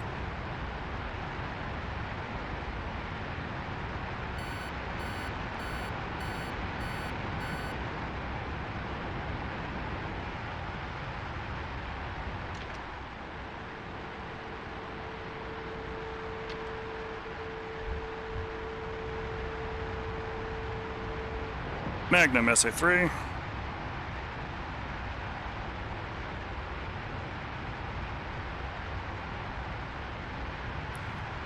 His track radar is not looking at me.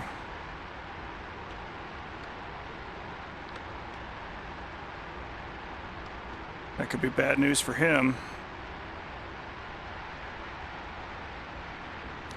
Okay, captured.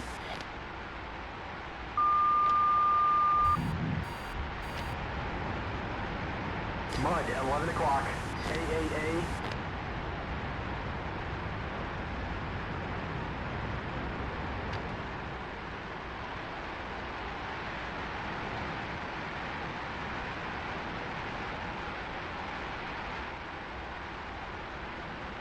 Roger. And just double tap that gesture contextual button to get him to go back to unlocking the target. Those KS-19s could reach me out here, but if I'm maneuvering even just a little bit, the odds of them actually hitting me are rather small. Trying to do a little bit of a bomb damage assessment there. You can see our white plume from the Willie Pete. It just burned out, so it looks like we got the system, and we can see the KS-19 guns are shooting at us now. The KS-19s we're probably going to take with a bomb, just because they are a little more spread out.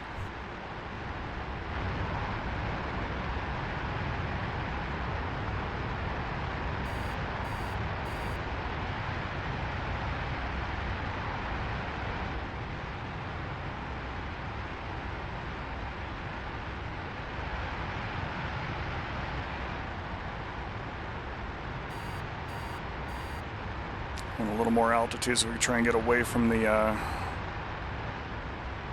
Shokas when we make this attack run. The time and a place for both high altitude and low altitude bombing. And oh boy, do I love low and fast and toss bombing and all of the other fun ways that you can throw a large piece of heavy metal with explosive in it at a target. But we are getting a little slow. That makes me a little more worried about the KS-19, so we're going to go ahead and throttle up again. Give another squirt with the afterburners here to pick up some knots.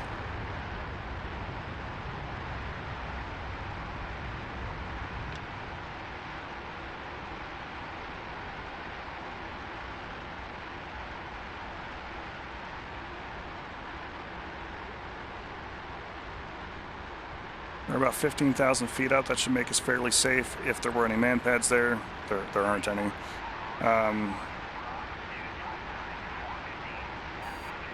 But again, trying to approach this a little bit like this was a real objective that we were trying to hit.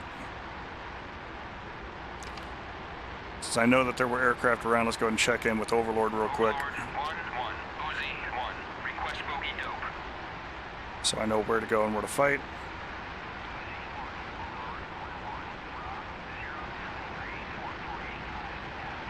Fighters are a little distant at the moment, so let's go ahead and press.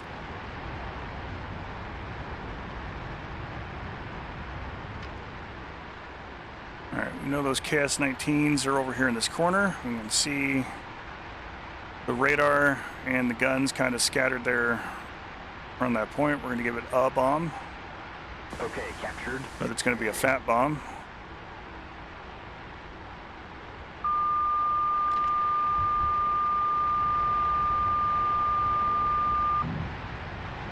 And I'm going to roll out to the left to try and avoid the Shokas and Sparka batteries.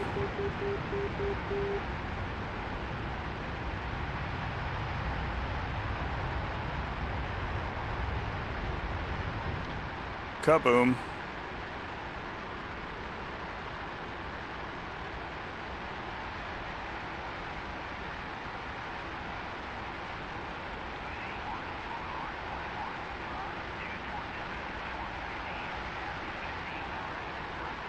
"19 miles. Where was that a minute ago there, AWACS?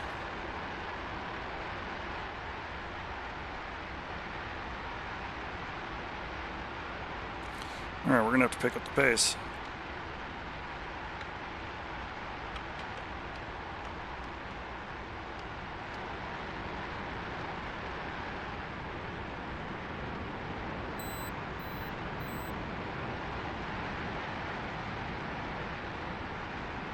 Try and get those Shokas here.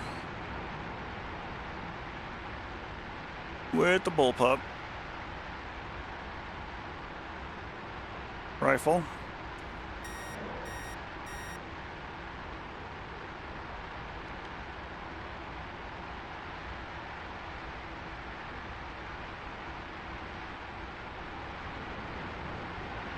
That's a hit.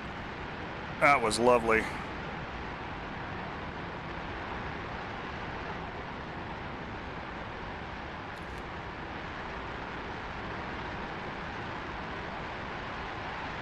I kind of came at this one cold. I haven't used the Macklus weapons here since this morning.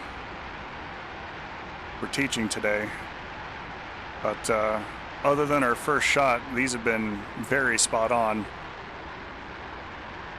Very happy with that.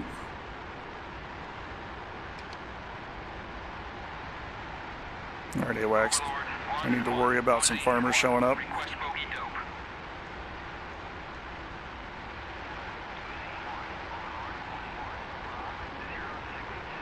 Alright. So there's a reason why the AWACS may not see those aircraft, and it has everything to do with how the aircraft are flying relative to the AWACS. If they are flying perpendicular to it, essentially beaming the AWACS, they may drop off the AWACS's track. So as they are on their patrol and maneuvering around, they're apparently getting close to this place, but they haven't committed to come in and try and deal with me yet. Alright, this one's going to be at the crossroads. And rifle.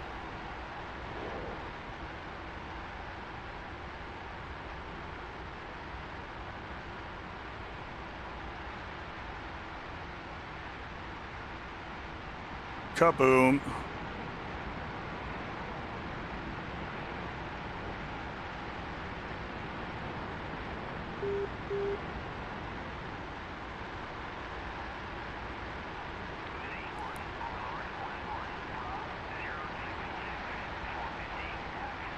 I'm not seeing a whole lot of secondaries there off the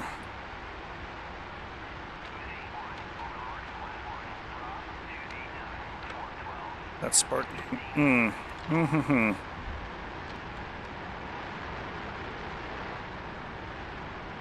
287 for 12. They're going to be behind me.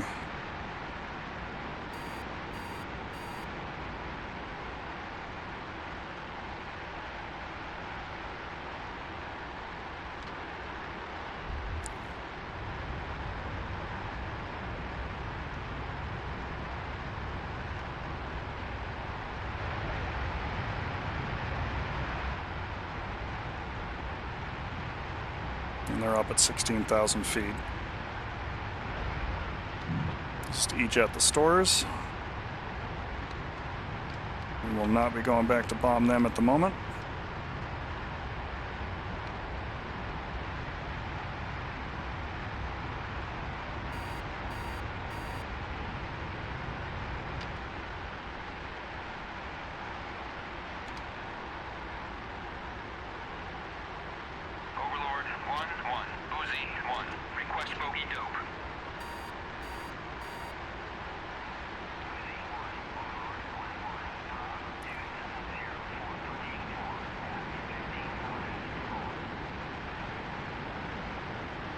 Let's see if we can catch him with an E-model Sparrow.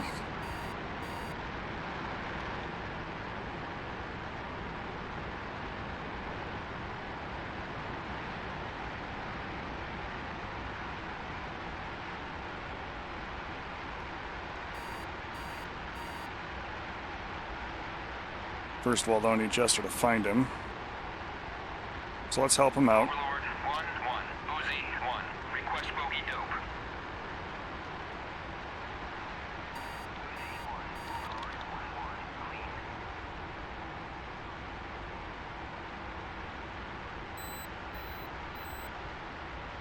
Check hydro gauges. We've got very little hydro pressure in our utility. That's not helpful. 40 degrees, 20 miles, 24,000.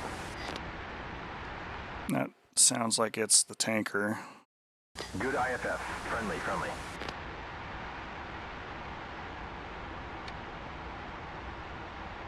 Lack of utility hydro is going to be a future problem.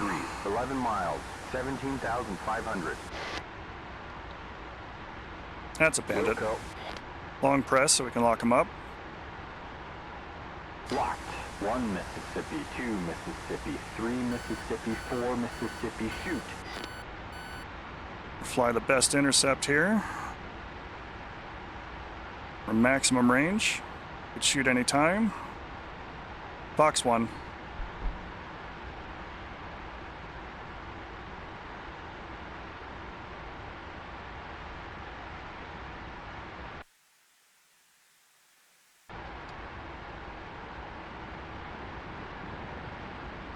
Fox 1 again.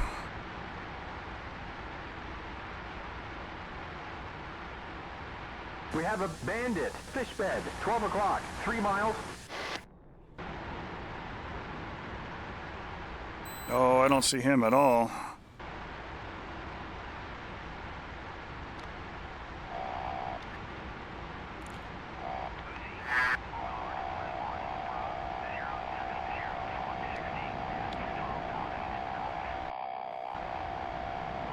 This will be fun.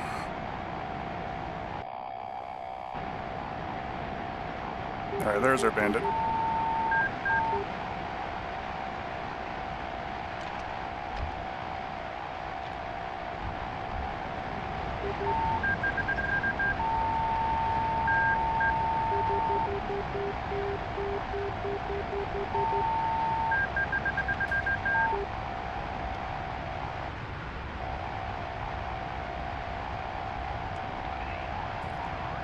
Damn it, I lost the lock. Back to scanning again.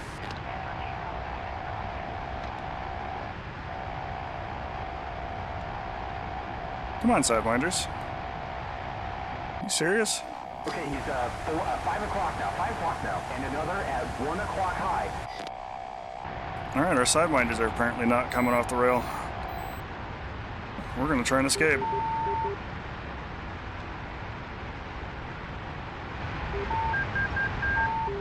He's at our 12 o'clock.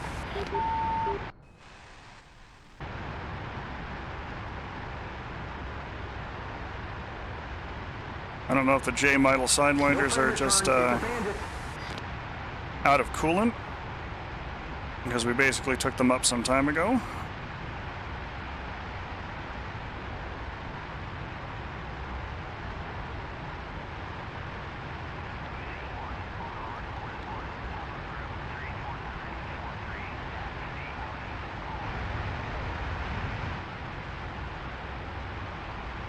But if I'm without my tools, I'm not going to fight them out that way.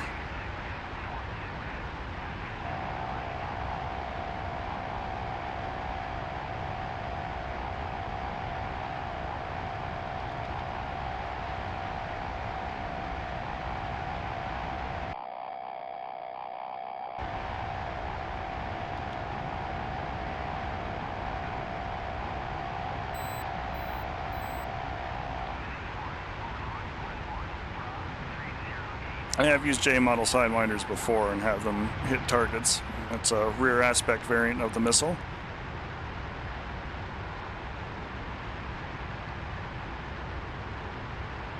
But without missiles to really kind of grab them and take them out like that, discretion's the better part of valor there.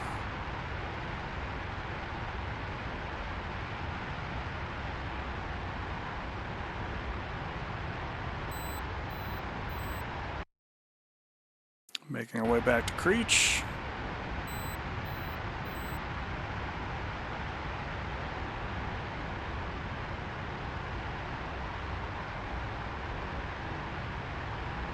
Thankfully, our donut-carrying friends there are not interested in pressing the engagement. But the aggressors have effectively done their job, in that I dropped the rest of my stores and had to call off my attack on that Yucca Pass.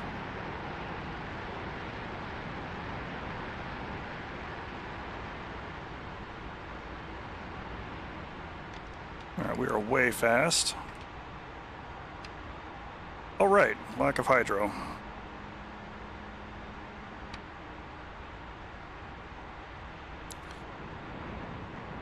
Tried activating my brakes and I don't have the air brakes right now. Also means I'm not going to have flaps.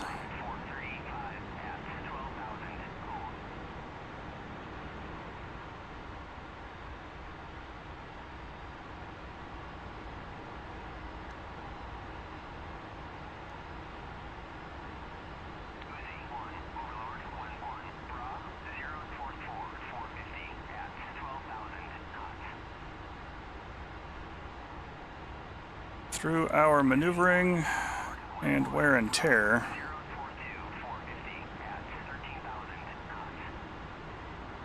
we lost hydraulic systems on the jet, at least in the utility. Our primary is still good, but one of our utilities is definitely out. Which is going to be flaps, speed brakes,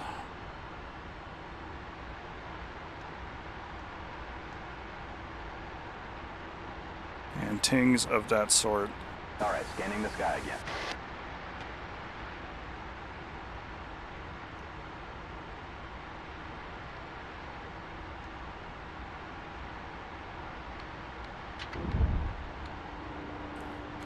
Verify our gear actually comes down. Kind of sounds like it is. Nose is down. And the mains are down. That's good.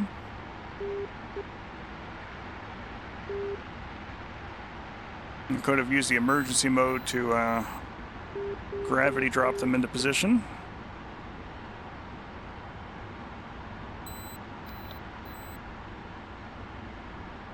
Since I probably very much, yeah, flaps are dead, they're not moving. I'll leave the flap switch up.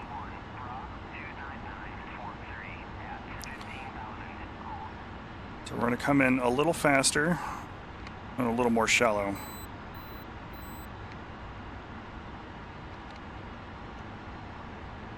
And gear. And thank our lucky stars that we have a drogue chute. Anti-skid.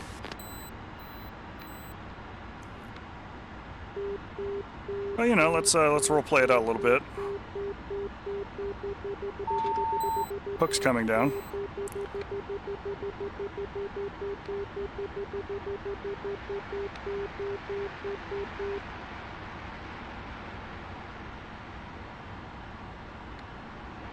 and get the airfield emergency arrestment. Not that it works, but, you know, the RPs.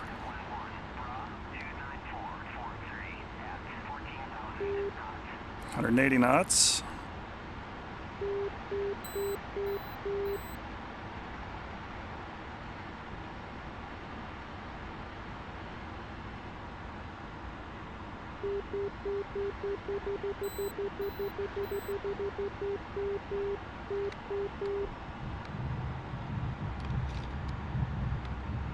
Chute deployed.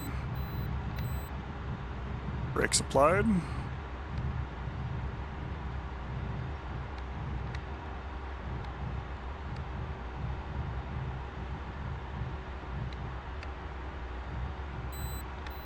And that's how we deal with an unplanned failure.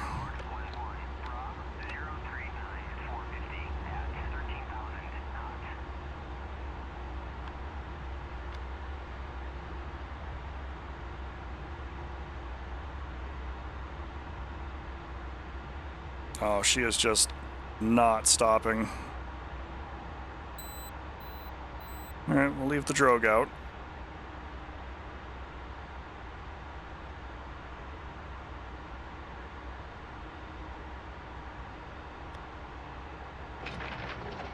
Turn on our air conditioning system.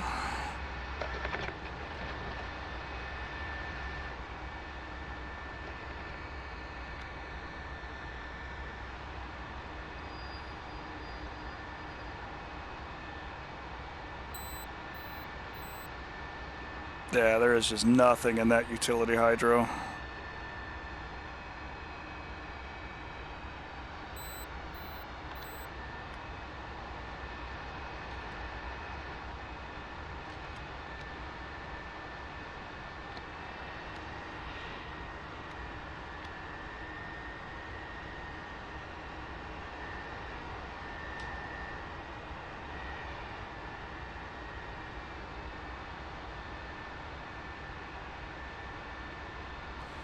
Trying to save that final squeeze here for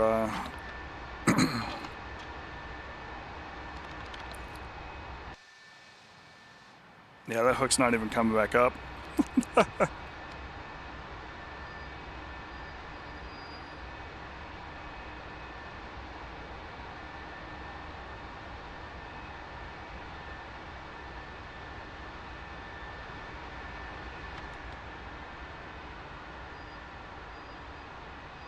Roll back on one engine.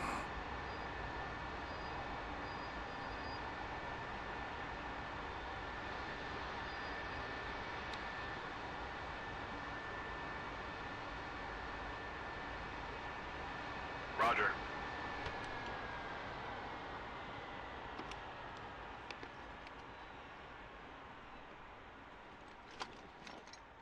And wheel chocks are in, sir. Can you go ahead and bring the ladder for me, Roger. please?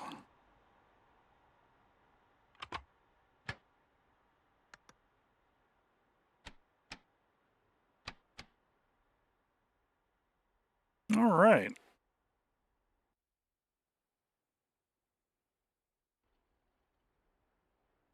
Well, with the ladder being down and our mission objectives having been satisfied, I think that's going to do it for today's teaching lesson.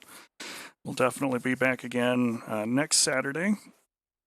Actually, no, strike that. We won't. I've got a Christmas party to go to, so I will not be there for that because I'm actually working that day for the day job. But we'll make sure that we get a Pilum Teaches of some kind up and have that one at least as a VOD to watch, which should be good and get that recorded.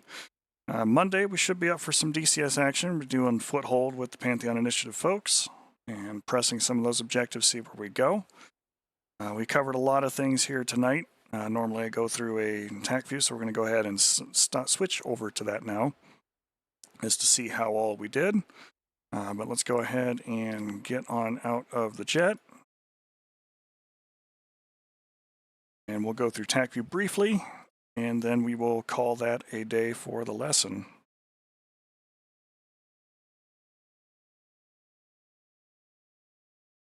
Here we go. So TACView, if you're unfamiliar with it, is a free program that interfaces with DCS that allows you to take telemetry data from the game and it converts it into an environment that you can then go back and review. There are some things with it on especially PvP servers where they will institute a delay of 10 minutes or more if they allow any of that information to be recorded in the first place, in order to prevent someone from using it in live action to cheat, for want of a better phrase. People can go a long distance there in 10 minutes left to their own devices. But for teaching purposes, for learning purposes, for helping adjust my own flying purposes, it is an instrumental program to really kind of show the kinds of things that went on. And it's also useful in a group to help talk to new pilots or pilots that are in training, to really kind of go over what happened, what went wrong, where they overstressed the frame, things like that. So let's go ahead and fast forward here a little bit as we take off from Nellis at the start of the stream. We were armed with 4 different bullpups and a bunch of cluster bombs for Rockeye 2s. We're coming up on our targets here. We can kind of see these in play. Our first target was this group here to attack with Bullpup. We're going to watch it from his perspective there as we cruise up. This little teal line with an X on it, this is my current head tracking position, so you can kind of see where I'm looking. As the host, or for your own aircraft, you get a lot more feedback and information than other players do. So like you can't see if another player was looking over their shoulder to try and find you, anything like that. That it won't show you. But for yourself, it's very useful for that regard. So you can kind of go like, oh, okay, I was looking in a complete wrong spot.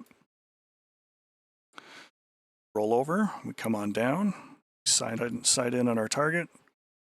Rifle, here comes the AGM-12 Bravo. Bullpup's flying along, you see me steering it there.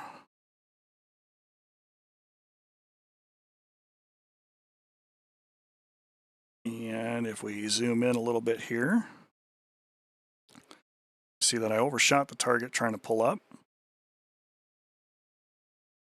That was the shot that we missed. We're going to wing on over up and come back around. Do it again. Can't even go in and like watch it from the missile's perspective as it's being steered around, jarring as that is. And this one lands close enough that it destroys 3 of the vehicles, but damages a couple of others. So that's our smaller Bullpups. Now we're going to use the Charlie variant, which is much bigger. And this one we attacked the SAM site with. Most of the people in the channel you joined in here at about that time.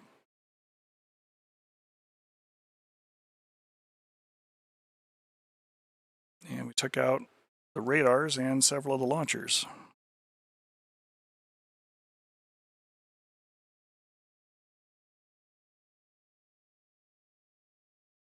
This one we sent at the Diamond Group.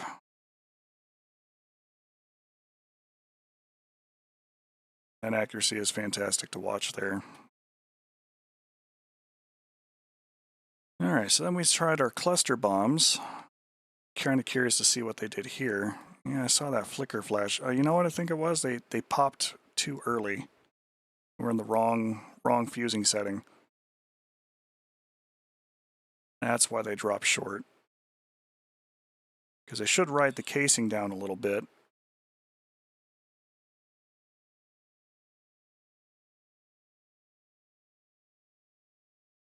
Oh, I was also very low altitude too. Perfectly fair. Wanted to be above 4,000 feet. And I didn't release them until I was like 4,100 feet up. So yeah, I can see why the casing would fragment early.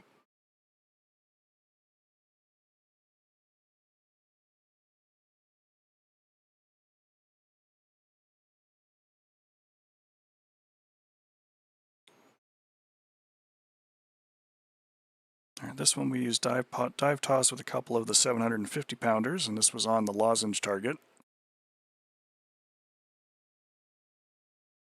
And it's gone.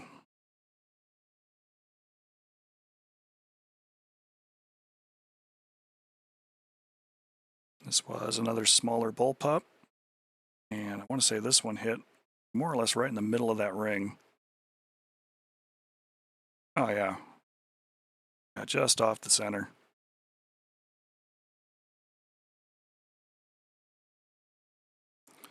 Killed the lone truck. In a couple of bombs on what I thought was a target, but was actually a crater. We went guns. Okay, I did actually get close enough to record some damage. That's good.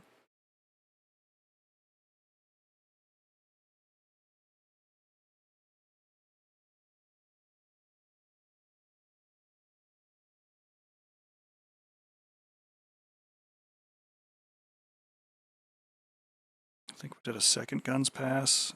Yeah, that one actually killed the truck. And then we finished off the site with a couple bombs. Came back to Creech, rearmed. Round 3.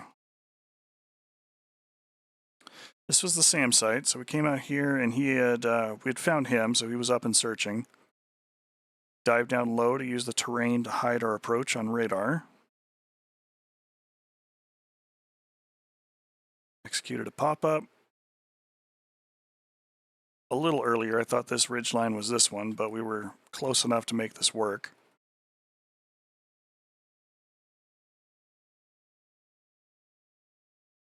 Shrike is guiding to its target. But for the building that was between it and the target area, it would have actually struck the search radar.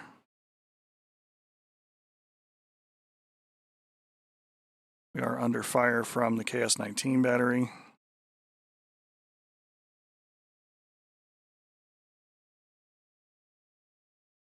But we were inside the bare minimum range of that SA-3 to be able to try and track and engage.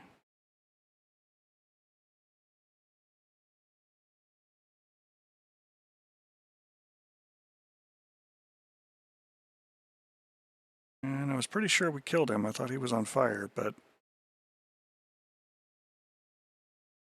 apparently not. It's interesting. Interesting, didn't pick that one up. That said, our Bullpup attack went right where it needed to.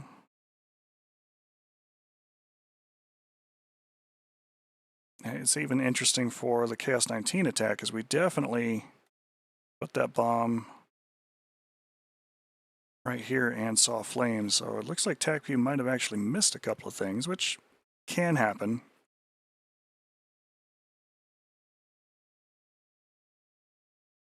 First time I've seen it miss 2 big things like that, though.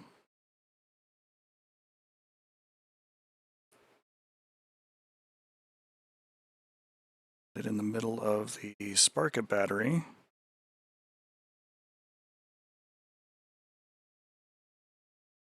And at that point, we dropped our stores because these MiG-21s were in the area. First Sparrow, which he dives and get away from. The second one did not maintain a lock long enough. Trying to go for a Sidewinder lock. That's actually a good shot position for that, but it just would not come off the rail. And since I was 1v2 with that, I opted to just leave. And so did they. Came back home to Creech, and here we are. I hope that's been as enjoyable for you guys as it has been for me. We should be back Friday with some ARMA time, and Monday for classic games and DCS. Might turn into a little bit more DCS on that one. I got a couple more classic games that I'm poking at and making sure they are good to go before we get back to some older DOS-based fun time. But ARMA should be on time. And as far as Saturday goes for this coming week, I do have to work, unfortunately, at the time frame that Pilum teaches DCS generally starts. But we'll see about maybe doing a midweek stream there, as I do have a few more vacation days left that we're on right now. So we might get an extra stream in here this week, so just pay attention for that. You know, follow and everything else, and it should let you know when we're live. Good to go. With that, folks, always ask for consent. Try to communicate as best you can to partners. Try to be genuinely decent human beings. And I will catch up with you guys at a later time. Thanks for watching and flying, folks. Have a fantastic day.